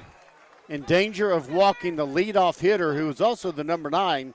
Kino's just kind of shouting out something to Tucker on the mound there, probably saying don't lose or get it here. Go. Well, he showed bunt again, pull back for strike 1. I don't think you're going to do anything on the 3-0 pitch anyway, especially being the number 9 hitter. Wouldn't think so. And I would, if it's me as coach, I'm saying not on 3-1 either. I wouldn't swing on this one. Here comes the 3-1 pitch. Outside edge of that strike zone, and the count goes full. Here's what's wild, Richie. The first 3 pitches each missed by a lot. They weren't really close.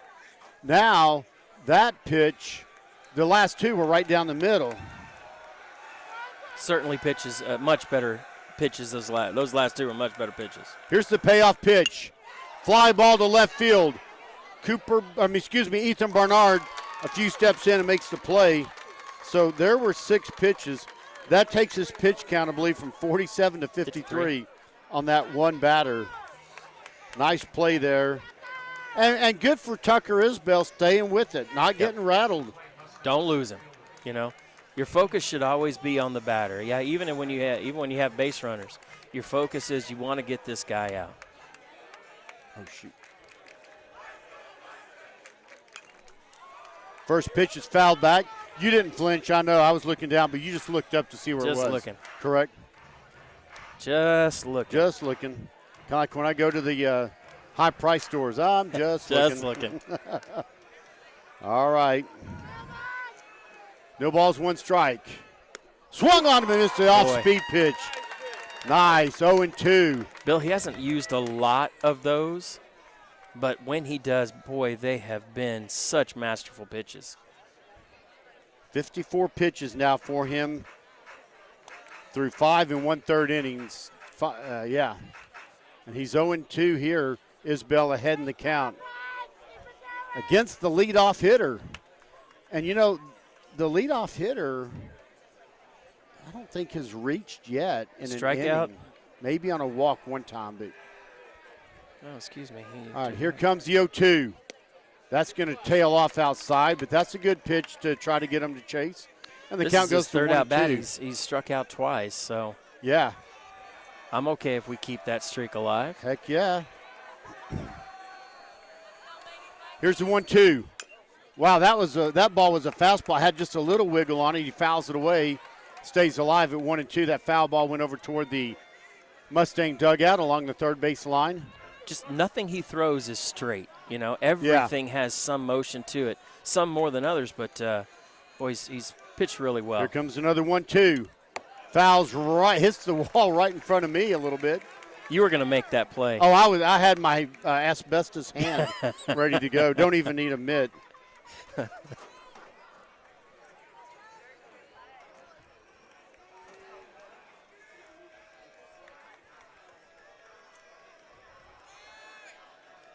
Another 1-2 pitch for Isbell.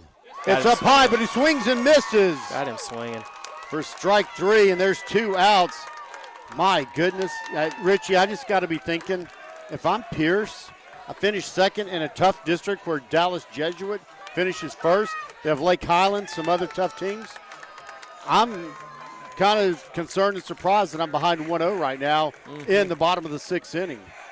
Well, this is hockey playoff time, and you always talk about, your goaltender, can be the swing and a difference miss right there for strike one to Garrett Schroeder. Go ahead. Talk about your goaltender. Your goaltender can make a difference. A pitcher can make a difference, All it takes is being on one night, and he is on tonight. We are in, and I have him at 59 pitches, and a big chunk of those coming in this inning. That pitch, the umpire looked like he was ready to pull the trigger. Ring it. But that was low and maybe a little bit outside. Unofficially, I have him at 60 now, pitches. Oh, what a beautiful. It's just a Frisbee. Yeah. He's throwing a Frisbee up there, and it's a breaking ball, and it breaks from the right side to the left side. Wonderful pitch. 2 outs, nobody on. A 1-2 pitch coming up high off the glove of Nick Griffin, but it doesn't matter. No one on base.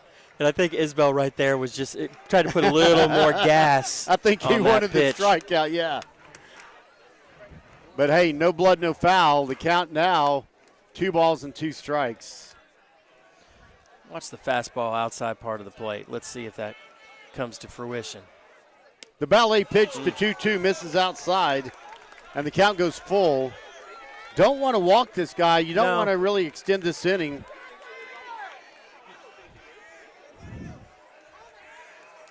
Got him at 63 pitches now. 16 of those in this inning. Here comes the payoff pitch. Swing and a miss for strike 3. 2 strikeouts. He is staying strong. And we referred to it as a Frisbee earlier, and it's just it's a bit of a sidearm delivery, and now ball drops. The umpire saying something to Nick Griffin. I don't know if Nick Griffin, I'm going to guess he did not really say anything to the batter. The batter turned around. I don't know. The umpire went out and talked to Nick Griffin, nice and polite, and Nick Griffin shaking his head like maybe he was kind of warned, careful what you say. I don't know, but that was good. The umpire kind of caught that if it was anything before it escalates.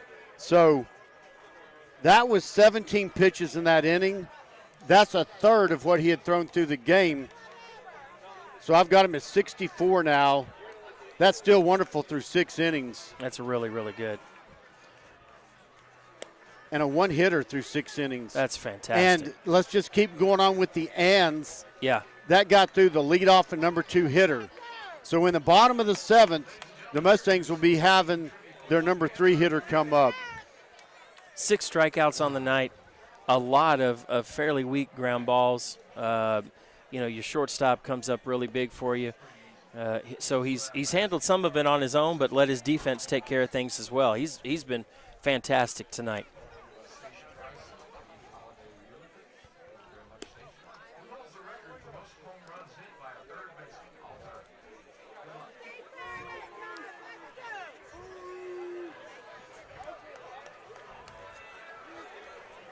All right, so we're going into the top of the 7th inning. Lamar clinging to the 1-0 lead.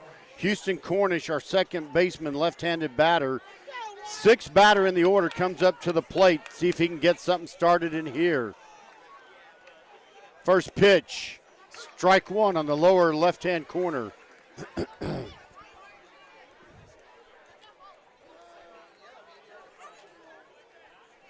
Cornish reached on a walk back in the 5th and was stranded. That pitch barely catches the strike zone, and now he's down behind 0-2 immediately. And, Ripley's been really good tonight, too. He's got 11 strikeouts, Bill. There's a foul ball. Goes back over the home stands. That's a good point, Richie. We've gone on and on about Isbell. It's only 1-0, and so, give him his due as well. But fouls it, but the catcher catches it. That'll be out number 1, officially a K swinging for Houston Cornish. And next up will be Eric Olivares, the right fielder, one of our seniors. Nobody on and 1 out. Can Olivares get something started in here as we work now through the bottom third of the lineup? Oh, that pitch just inside the strike zone. A little bit higher in the zone than most of the pitches have been, but I think still a good strike call. Here comes the 0-1 pitch. Line drive to right center field. It rolls to the wall. He goes around first. Olivares going to go to second. The throw will not be in time. Stand-up double. 1 out for Eric Olivares. That ball was laced to right center field and got past the right fielder. You know, as they say, hit it where they ain't. Yes. He hit it where they ain't. And now we have a man on second with only 1 out. And Parker Schutte up to the plate. Number 8 in the order, but he's had some power hits at times this season. I think he's had 1 or 2 dingers, actually. I'm not sure. He's got 1 of the 4 hits. It looks like they may change pitchers. The coach is coming out to at least talk to the pitcher. The whole team, the whole infield's coming in. He's not handed over there's the baseball handed over. Coach is telling him you did a great job. And like you mentioned, Richie, A.J. Ripley, what'd you say, struck out 11? Well, 12 now. 12 strikeouts on the night. 12. A sophomore. Wow. He's an amazing pitcher, especially for a sophomore. Did they just say Shipley? I've been saying Ripley all night. It should be Ripley. That's what was on the lineup card, yeah. So we'll just call him AJ. Sophomore. That bodes well for that Mustang team coming up. Does. And the thing, you're a sophomore, you're pitching game 1 of a playoff series. You're the ace. Yeah. Unless they have an injured ace somewhere, which I doubt. All right, so now coming into pitch. See if we can get his number. Is that 9? It looks like number 9, Colt Roquette. The left fielder? Excuse me. No, he's off the bench. Okay.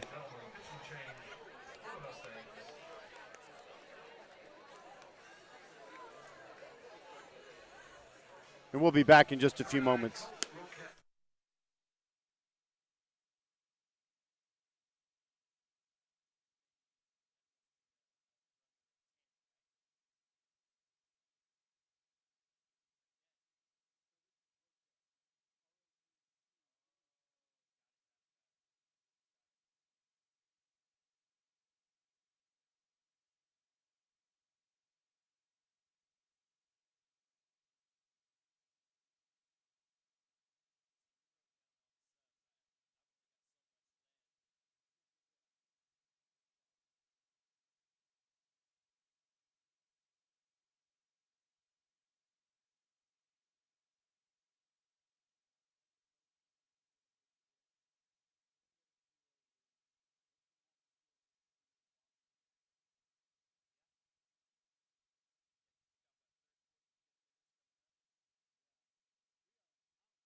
All right.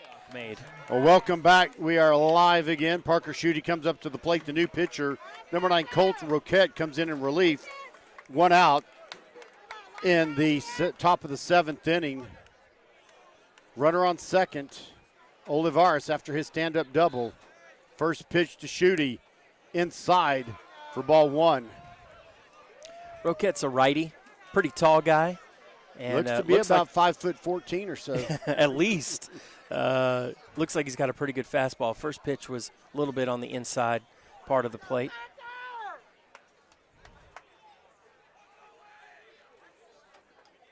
Spinning that head back and forth to the second base runner. That pitch misses the other side. Outside now. 2 balls and no strikes.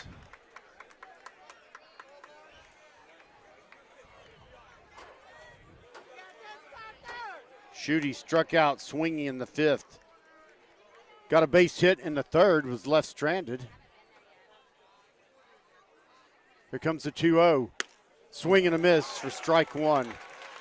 He's got some pretty good zip on his fastball. Yeah. I'm gonna say this. I know I'm dragging this into the ground, but the left fielder still is so far off the line, and I think they're depending on, we don't think the hitter can get around on the pitcher. I think you're correct. Good observation. 2-1 pitch on its way. Fouls it up to the top of the net in front of the visiting stands. And the count evens up at 2 balls and 2 strikes. Now Schutte will take a 2-strike approach.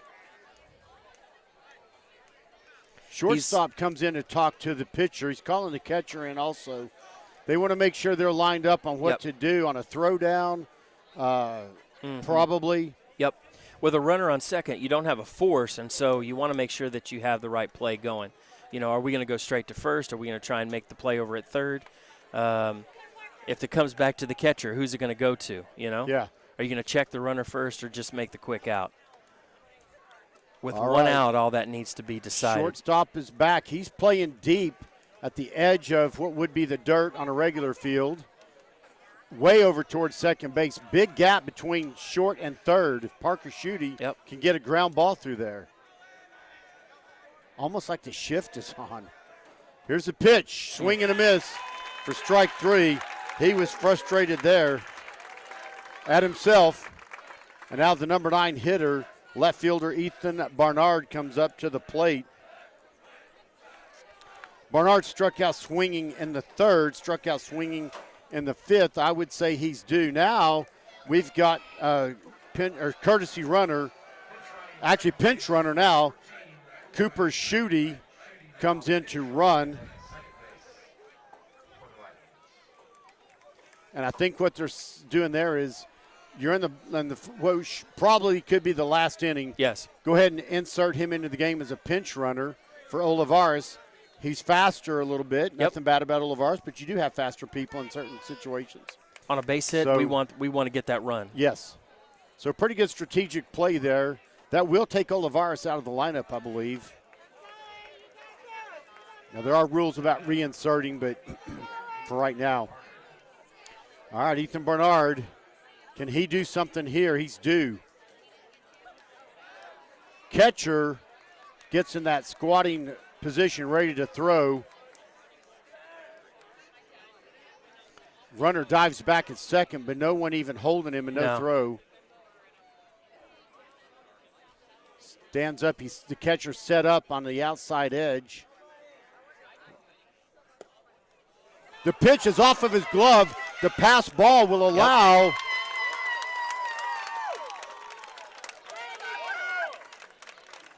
the pass ball allows Cooper Schutte to advance to third. Huge play. And the pitch was called a ball, I believe. Yeah. Yes. It was, I believe, a little bit outside, bounces out of his glove away from the home plate off to the right. Made it even more difficult to make a throw to third. Now can we get a run across with 2 outs? There's the pitch. Barnard shows bunt, pulls back, and the pitch is outside. The count goes to 2-0. Bill, the runner on third base does a couple things. The pitcher doesn't have to worry about that. Matter of fact, the pitcher could even go into the windup if they wanted to. Yeah. No one holding him tight at third. Third baseman plays in on the grass. Pitches outside. The catcher fake pumps a back pick. No throw. And the count goes to 3-0. Yes. Let's see if if he can get on base with a walk in the next 2 or 3 pitches, that brings our leadoff back up. Pitch is low. He walks on 4 pitches. So now Ethan Barnard is on at first. His brother, younger brother, Cooper Barnard, the leadoff comes up. There's 2 outs, runners at first and third. Cooper had a single. It was an infield single back in the first. Flew out to the right fielder in the 6th. You've grounded out to the first baseman third. You got space down the left field line, and you got a lot of space in center field. Left-handed batter. If he can put this into that right center gap, we're going to score a run here. Maybe swing and a miss. It was a little bit inside, maybe jamming him, but it was a swing and a miss for strike 1. His fastball looks like it's got a little more pop than what Ripley had. All right. No balls, 1 strike, 2 on, 2 outs. Here's the pitch. That is outside and low for ball 1. Man, you got to imagine the butterflies in Colt Roquette's stomach right now, being on the mound. Playoff game 1 at home. Runner on first, runner on third, yeah. Mm-hmm. Catcher sets up outside. The pitch is inside and high. And I'll tell you, Cooper Barnard's not afraid of getting hit. He has been hit a lot of times this season. And the count goes to 2 balls and 1 strike. He's one tough cookie. Here's the 2-1. There's a strike called on the inside corner. Now, Cooper not happy, but watch your tongue here. Yeah. Just let it go, Cooper. I think he thought that was a little bit low. It looked a little low from where we are. It did look that, but he's been calling them. But still, you don't like it if it's not, But the count evens up at 2-2. 2 on, 2 outs. Here's the pitch. Runner goes. It's inside.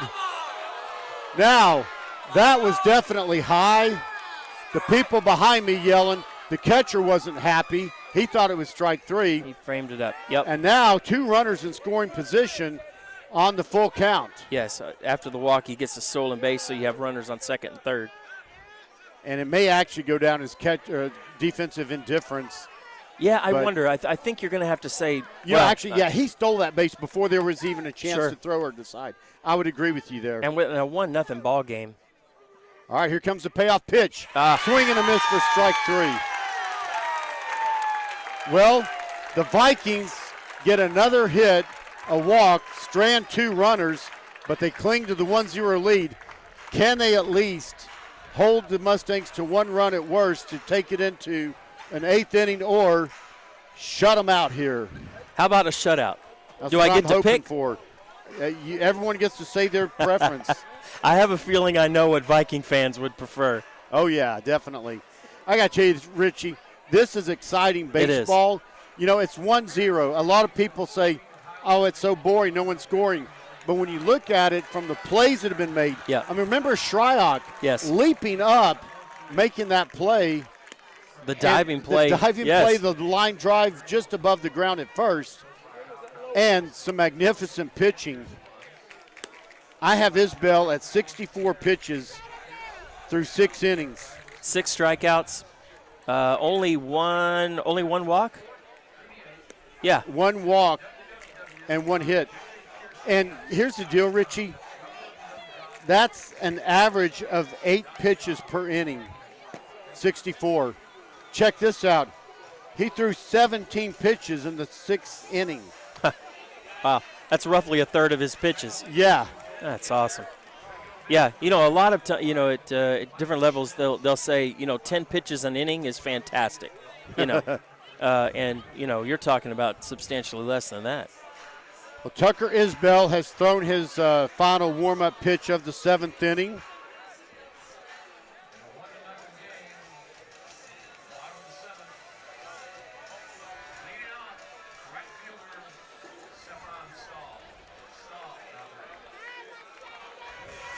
Stahl's leading off here in the 7th.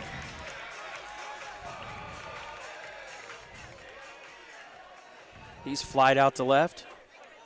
He was the one that hit that liner to first base. His third at bat. First pitch, he fouls it. Top of the net, just in front of some of the home stands. Another first pitch strike for Tucker Isbell. Mm-hmm. Richie, he's staying strong. Yeah.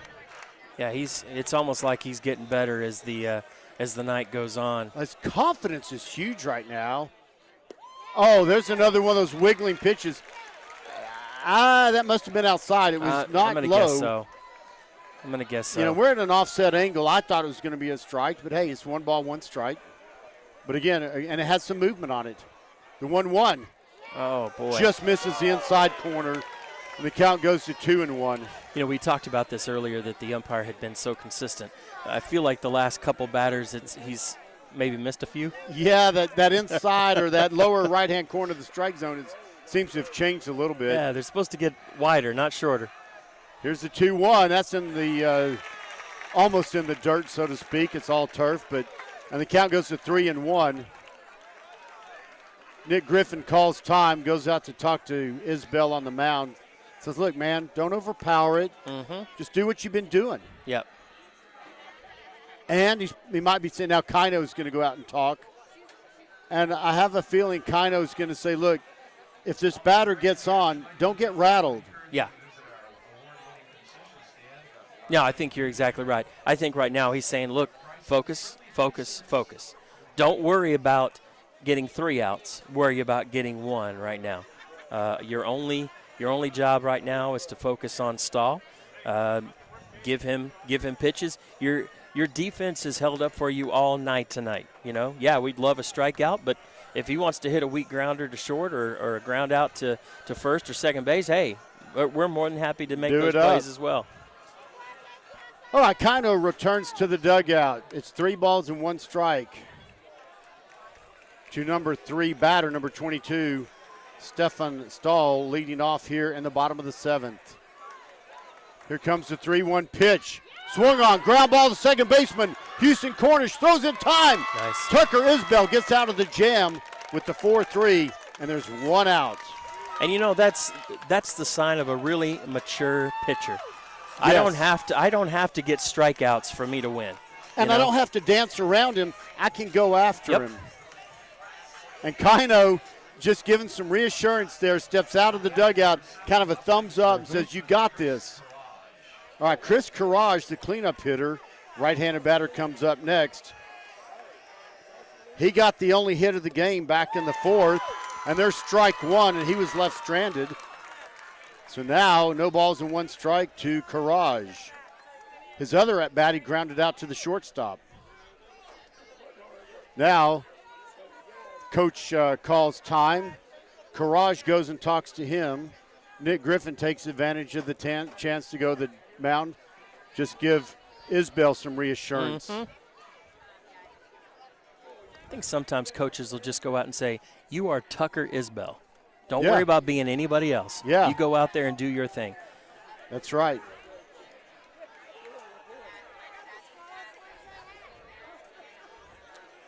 All right. 1 out, nobody on. No balls, 1 strike. Here's the pitch. Swing and a miss. I wasn't keeping a pitch count this inning. He was 64 going into it.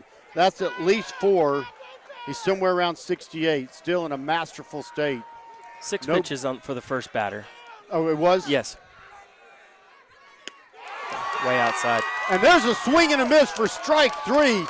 So that's 9 pitches so far this inning, 73. Wow, another strikeout, and that's the cleanup hitter, Richie. Yeah. And he got him swinging, and it was a pitch that I would say was probably 5 or 6 inches outside. All right. And got him swinging. Kaino just came out. He is giving the signal, waving over his head. All the outfielders are playing deep. Don't let anything get over you. 2 outs, nobody on. Oh, there's one of those kind of wiggling pitches that misses outside for ball 1. This is Ryan Sessions, the first baseman. Flew out to the center fielder in the 2nd. That pitch. A little bit inside. Inside, kind of almost a shin biter, ankle biter. Count goes to 2 balls and no strikes. Deep breath. Yeah. The 2-0. Strike 1. Folks, it's 2 outs. Nobody on. The Vikings lead 1-0. Bottom of the 7th inning. Kaino just came in and set his outfielders. 2 Here fly comes balls the 2-1. tonight. Swing and a miss for strike 2. Sorry about that. No, you're fine. 2 fly balls tonight, and so you're saying, look, this is what he's done against our pitcher tonight. That was an off-speed pitch on that last pitch. Let's see if we get a fastball a little bit high, outside part of the plate. Here comes the 2-2. Up high, misses. The count goes full. Yeah. Richie, I'm nervous. So, well, what he wants to do right here, let's see if you can get him to swing at your pitch. And again, you are Tucker Isbell. You do your thing right here. Come after him. Yep. Here comes the payoff pitch. Outside, it'll be a walk. It's okay. Only the 3rd base runner of the game. And we don't want to walk right there, but that's not the worst thing that can happen to your 5th place hitter. we're going to have courtesy pinch runner. Number 21, Trent Williams comes in to pinch run. So he must be one of their track stars. All right, 13, Marshall Stinnett. The DH is up. He's in number 6 hitter overall. He grounded out to the shortstop in the 5th. Struck out swinging in the 2nd.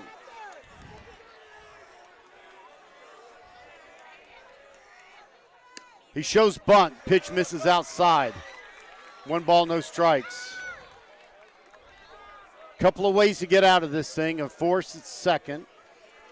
Slow or out at first. Pop up. Deep fly ball. Strike out. 1 ball, no strike. Throw back over to first. Runner didn't have a big lead. He dives back in plenty of time. That's Trent Williams coming off the bench to pinch run. The 1-0 pitch. Griffin tries to frame it, but it missed outside. 2-0. You really don't want to walk another guy here. No, you don't want to put that runner in scoring position. And that put the winning run at first. Tying run at second. All right, 2 balls, no strikes.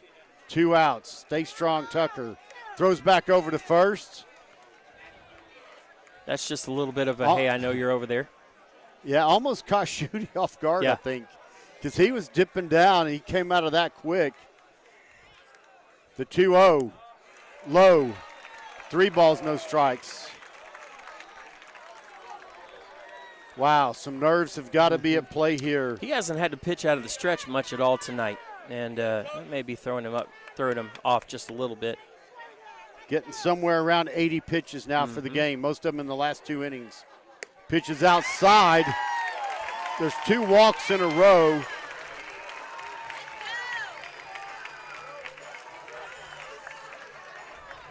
Now the winning run is at first base, but Richie, here's the cool thing. There's a force at any bag. True. The left-hander, number 15, second baseman Luke Mitchell comes up. He's the number 7 batter overall. He grounded out to the second baseman in the 5th. He flew out to right field in the 2nd. This is his 3rd appearance at the plate. The coach is talking to him just halfway down the third base line. Yeah, probably telling him, he's walked the last 2 batters. Take a pitch or 2. Yeah. Another left-handed batter. What we were seeing from Isbell earlier, first pitch strikes, we haven't seen that the last couple guys. Yeah.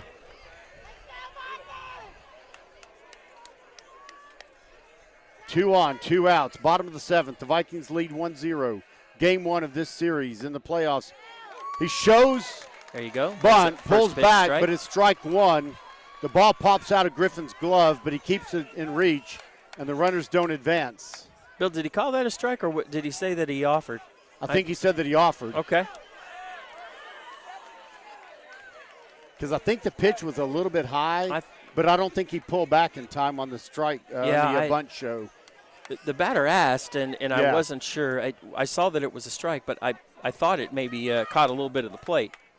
So Isbell with the first pitch strike here hopefully gives him a little bit of confidence. Look, I don't have to get rattled.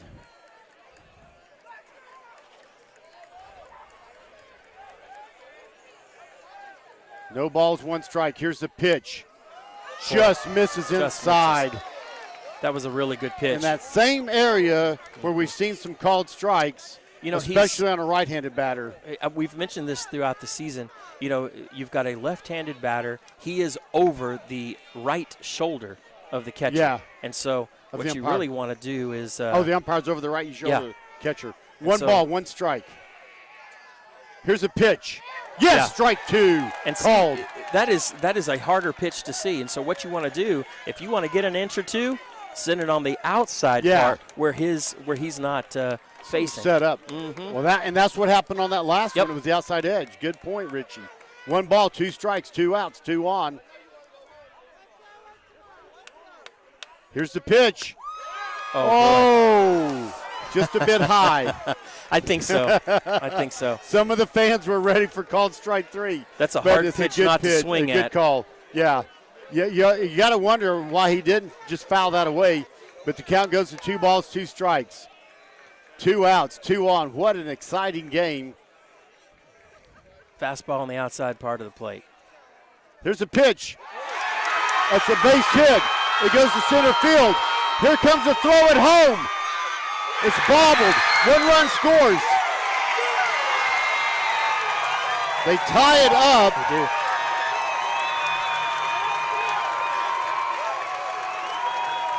The game is tied. It was a base hit to right center field. Yes. The runner scores from second. The runner at first goes to third. The batter stays at first. So now with 2 outs,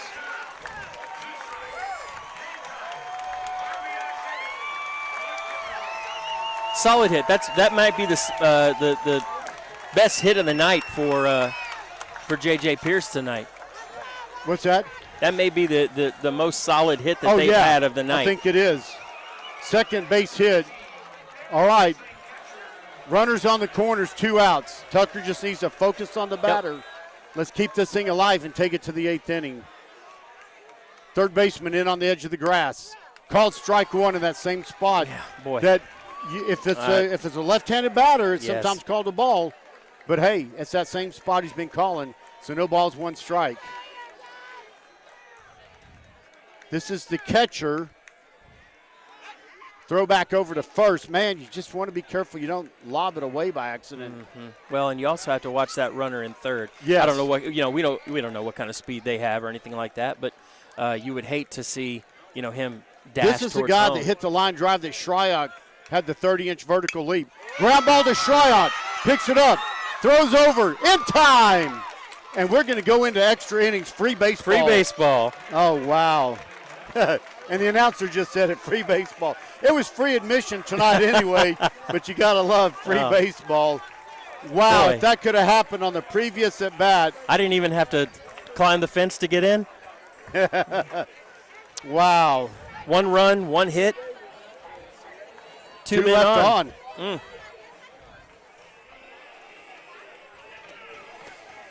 We'll be back.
All right, baseball fans, we're back live going into the top of the 8th inning.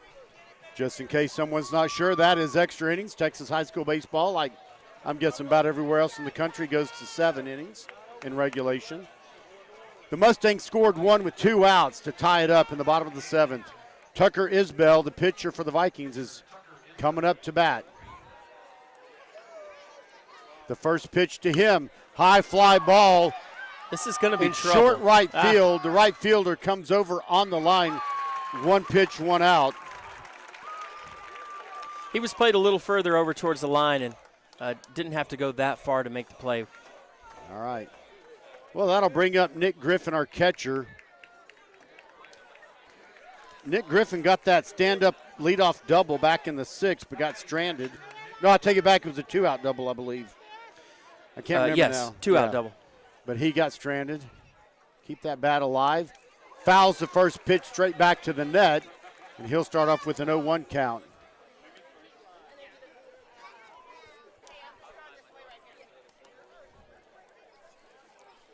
See if he can use that momentum after that double he had. Keep it going. The 0-1. Strike 2 called.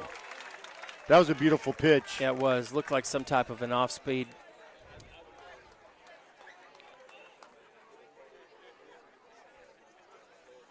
Catcher sets up outside. Swing and a miss for strike 3. So quickly 2 outs for the Vikings in the top of the 8th inning. Jalen Humbles will come up. He's DHing in the cleanup spot. He's DHing for shortstop Cade Shryock, who again had that beautiful line drive catch. Probably a 30-inch vertical leap. First pitch misses high, ball 1. Yeah, that was a fantastic play. Timed his leap perfectly. Oh, yeah. And I think he was hoping. There's strike 1 to Humbles called. Beautiful pitch there. If he had wanted to, he could have got a hold of that one. Now, for Humbles here, there's a nice gap in left center. Yes. That pitch inside goes to 2-1. The center fielder is shaded just to the right side of straightaway center. Yes. The left fielder kind of in typical position, maybe a little bit to the left. Swing and a miss. Humbles there, chasing one a little bit outside. He's frustrated with himself, but man, come on, don't get upset. Just go in there and hit the ball. You just hope guys, when they're getting that situation, don't get over frustrated. Here's another pitch, new life. Oh, inside edge, strike 3. You got to swing at that pitch. You have to. 3 up, 3 down. We'll be back for the bottom of the 8th.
Number 3. All right, leading off in the bottom of the 8th inning is a pitch hitter, number 3, Max Newberg, making his first appearance in the game. He's coming in for the number 9 hitter, number 4, Tanner Brickert. Folks, this is as exciting as it gets. 1-1, bottom of the 8th. The first pitch, strike 1.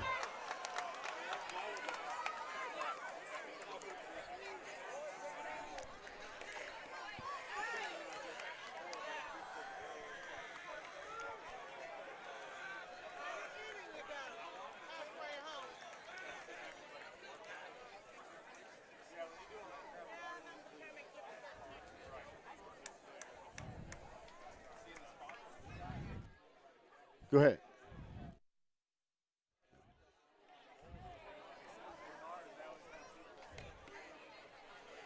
All right, so time is called.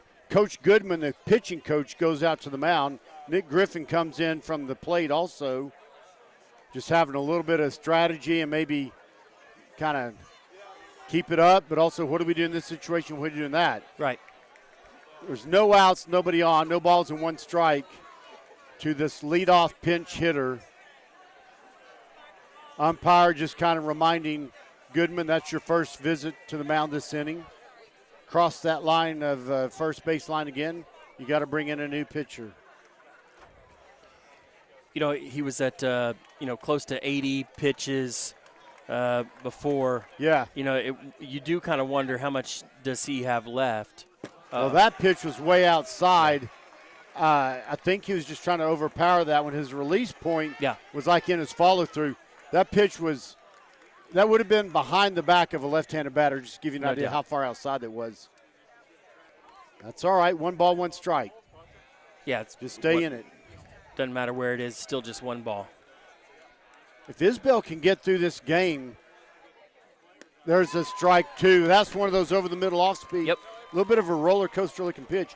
If Isbell can get through this whole game, I mean, win or lose, then that saves some arms for games 2 and 3 tomorrow. True. There's a foul ball. It goes off the net above the Viking dugout, and the count now goes to 1 ball and 2 strikes. That pitch was either outside or towards the outside edge of the strike zone. The batter reached out, got a piece of it.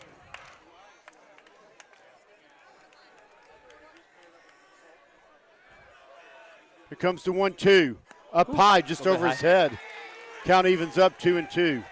Yeah, you know, you may want to try and throw a pitch away, but you got to have it at least close enough where the guy's going to try and hit it. Yeah, so 2 balls and 2 strikes now. Tie count, but still ahead and away because you got 2 strikes. Fly ball to short right field. Second base. Houston Cornish comes over from second base to make that play. That's a nice job. There was communication. Yep. I was afraid at first maybe there wasn't going to be.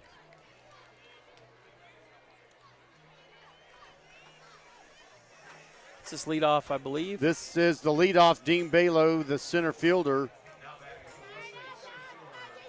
He has yet to reach, as most of them have. Some strikeouts. Here's the first pitch. Oh, just missed on the outside edge. I feel like the strike zone is compacted just a little bit. Seems like it has. 1 ball and no strikes. 1 out, nobody on. Bottom of the 8th, 1-1. Here's the pitch. Oh, that had some horizontal zip. It looked like it was going outside and it came back over the plate. He's got fantastic movement. And the count evens up at 1 ball and 1 strike. The 1-1. Oh, nice off-speed swing and a miss, strike 2. You know, I know Isbell's he's disappointed. He didn't want to give up that run. Oh, yeah. But he's come back and he's done well. He's focused, and that's what you want. That's what you want your leader to do. And to have kept your pitch count low in the early parts of the game, ground ball that goes foul off the first base line, you're able to go into that 8th inning. Yep. Maybe a 9th inning if we need it. It's true. They're going to run his pitch to the count to the max unless he gets in trouble, I think. Because he's done. He's not going to come back in tomorrow. No. So you may as well, without hurting him, may as well get the most use out of him you can. Here comes the 1-2 pitch. Strike 3 swinging. Nice. The leadoff batter for the Mustangs has struck out 4 times. Wow. Looking, swinging, swinging, swinging. That's amazing. Mm-hmm. Now number 14, the number 2 batter comes up. 2 outs. And he's up to 8 strikeouts tonight.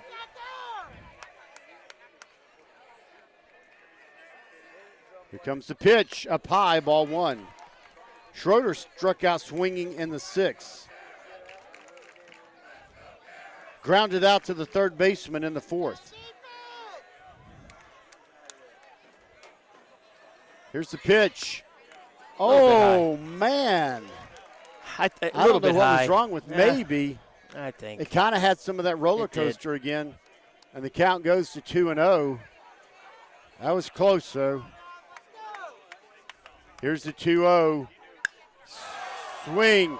High, deep fly ball that's going foul. No chance for it to be in play. In fact, I think Addison Airport registered that on their control tower and gave it landing permission on runway 18 Let's just say it had the distance. It did. Wow. Yeah. 2 balls, 1 strike.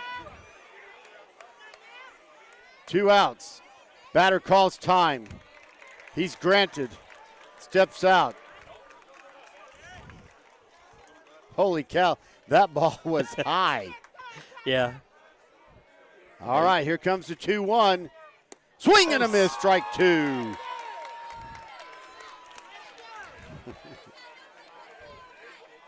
I want to find a time to talk to Tucker at some point to say, dude, what was going through your mind in these last innings? Yes.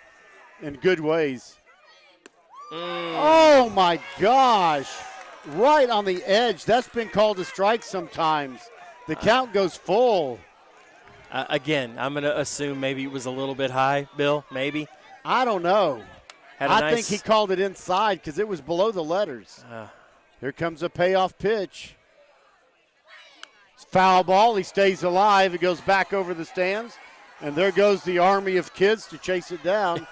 The batter stays alive, full count. They got to be giving away Gatorade or something over there. There is so something. Many kids. They're giving those little tickets, yeah. Because at our fields, the players have to leave the dugouts and go shag the foul balls. All right, another payoff pitch on its way. Foul ball, or fly ball straight up. Schutte has it called. He makes the catch, so it goes down as an F3 for number 14. 3 up, 3 down. Isbell stayed tough. 1-1 going through the 8th inning. We'll be back for the top of the 9th.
All right, ladies and gentlemen, welcome back.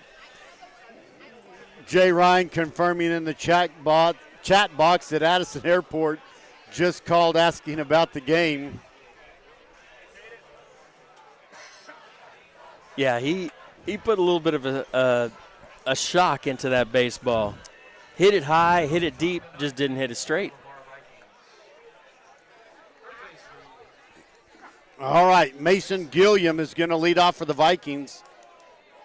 Has scored our only run of the game, reaching on an error by the right fielder back in the 5th.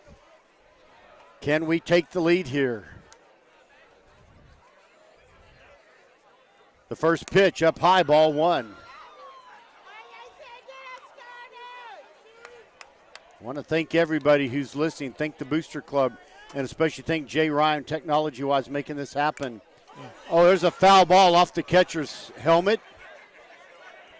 Umpire does that courteous thing, goes out and hands the ball to the pitcher, gives the catcher a chance to shake off any cobwebs. But I'll tell you, that catcher's a pretty tough kid. He's just sitting there still, like I don't need it, but I'll take it. Yeah. All right, 1 ball, 1 strike to Mason Gilliam, leading off here in the top of the 9th inning. We don't say that very often. No. Here's the pitch. Fly ball to right center. The center fielder goes over. Wow. Nice. Made a sliding catch. Center fielder probably had to move about 30 yards to make that play.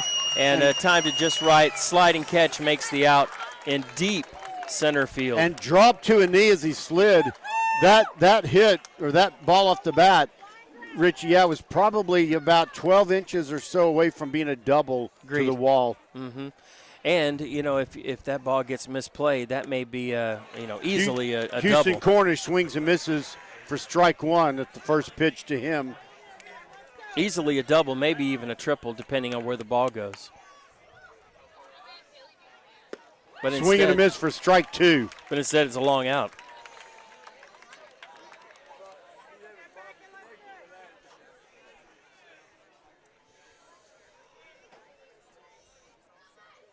Swing and a miss.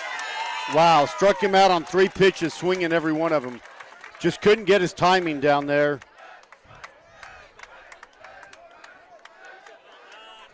Hey, can I get you to move off of that? I want to make sure that doesn't accidentally turn off. Let me put this up like that. There you go. So Olivares comes up to be the third batter of the inning. Oh. Pitches outside, bounces just inside the left-hander's batter box. About a 58-foot pitch right there. Yeah.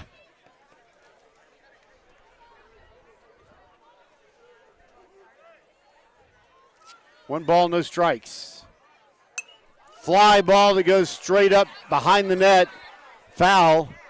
Count evens up at 1 ball, 1 strike. Olivares, our number 7 hitter in the lineup.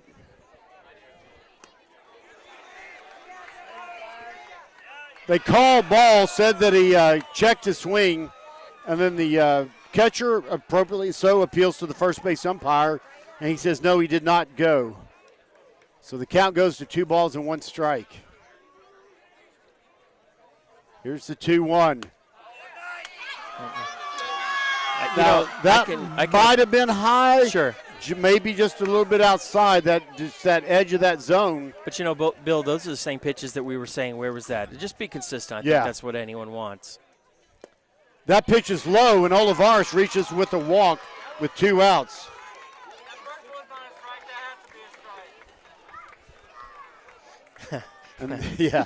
Got a actually front row home team umpire sitting behind us. And that pitch was low, plenty low. So now with 2 outs, so Olivares reinserted into the lineup. I guess they had that pinch runner for him. Yes. Throw back over to him, and he dives back in plenty of time safely. Parker Schutte up to bat, number 8 hitter. Where's number 8?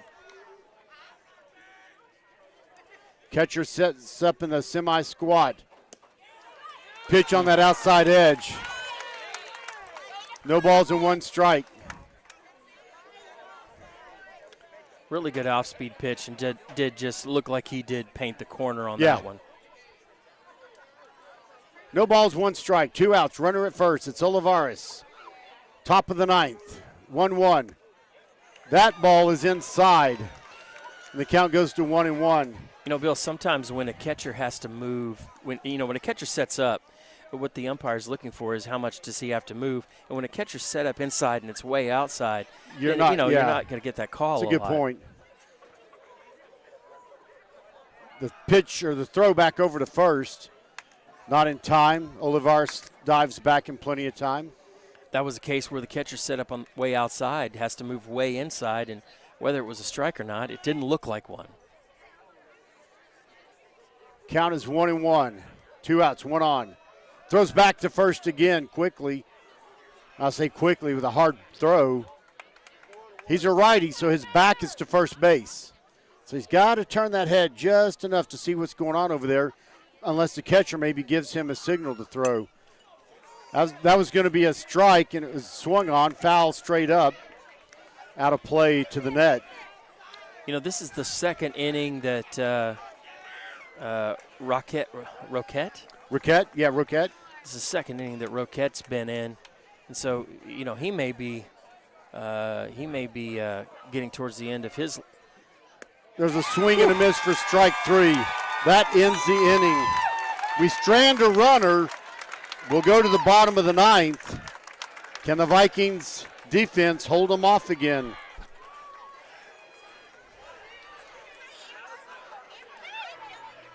We'll be back.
Well, Richie, here we go into the bottom of the ninth inning. Yes. How it's going to be endurance now. Nate Rivera's coming in to pitch. Fresh arm. So the good thing there is you're fresh, you're strong. You haven't even been out in the field playing. You've been a pinch runner once. Uh-huh. But the thing is, can you come out strong and set a pace or set the stage, so to speak? Yeah, a lot of it's about intensity. Can you muster up that intensity without, being in the game? Yeah. He's come in and done some great things in relief this season. First pitch strike for him. By the way, and the pitchers are seeing a very different pitcher as well. A lefty, not a righty. Not quite as tall as what Isbell is.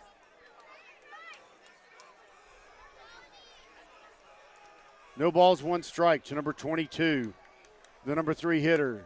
A little high. That pitch misses, ball one. Stefan Stahl. He grounded out to the second baseman in the 7th. Line drive to the first baseman. Great play by Parker Schutte in the 4th inning. Fly ball to right field. Olivares goes back. It bounces in fair territory. It'll be a stand-up double. I was afraid that one might go over the fence. Yeah, I did too. The good news is it's not a home run to end the game. Correct. Bad news is leadoff runner is on second with a double. You know, we're where we are, that's right down the line, and wasn't able to see exactly where that hit. Did that hit just inside the line? Just inside the line, just out of reach of Eric Olivares. Chris Karage comes up to bat next. Struck out swinging in the 7th. Got a single and was stranded in the 4th. Grounded out to the shortstop in the 1st.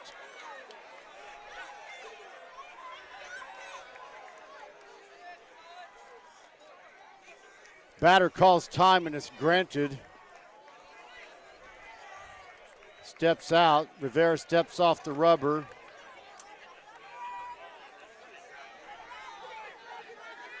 Coach Kino comes out, barks out some signals or instructions to his fielders. There's a bunt. Picks it up, throws. Oh no! He throws it away. That's going to be the game.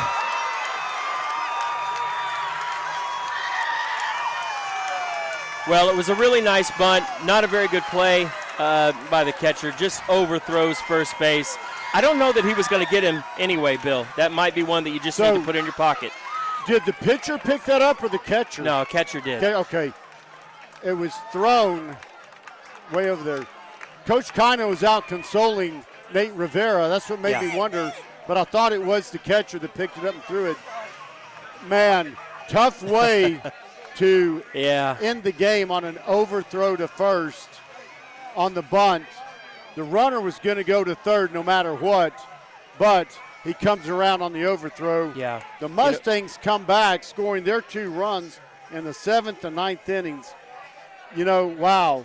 But tough game. But, Richie, I want to tell you something. Sure. And I want this for all the fans. I'm going to send some messages to players tonight. This team did not overpower the Vikings. No, not at all. And I think there was some thoughts that J.J. Pearce would come out here, especially at home, and just overpower the Vikings. Did not happen. So, tomorrow at noon, game 2, Vikings can come out.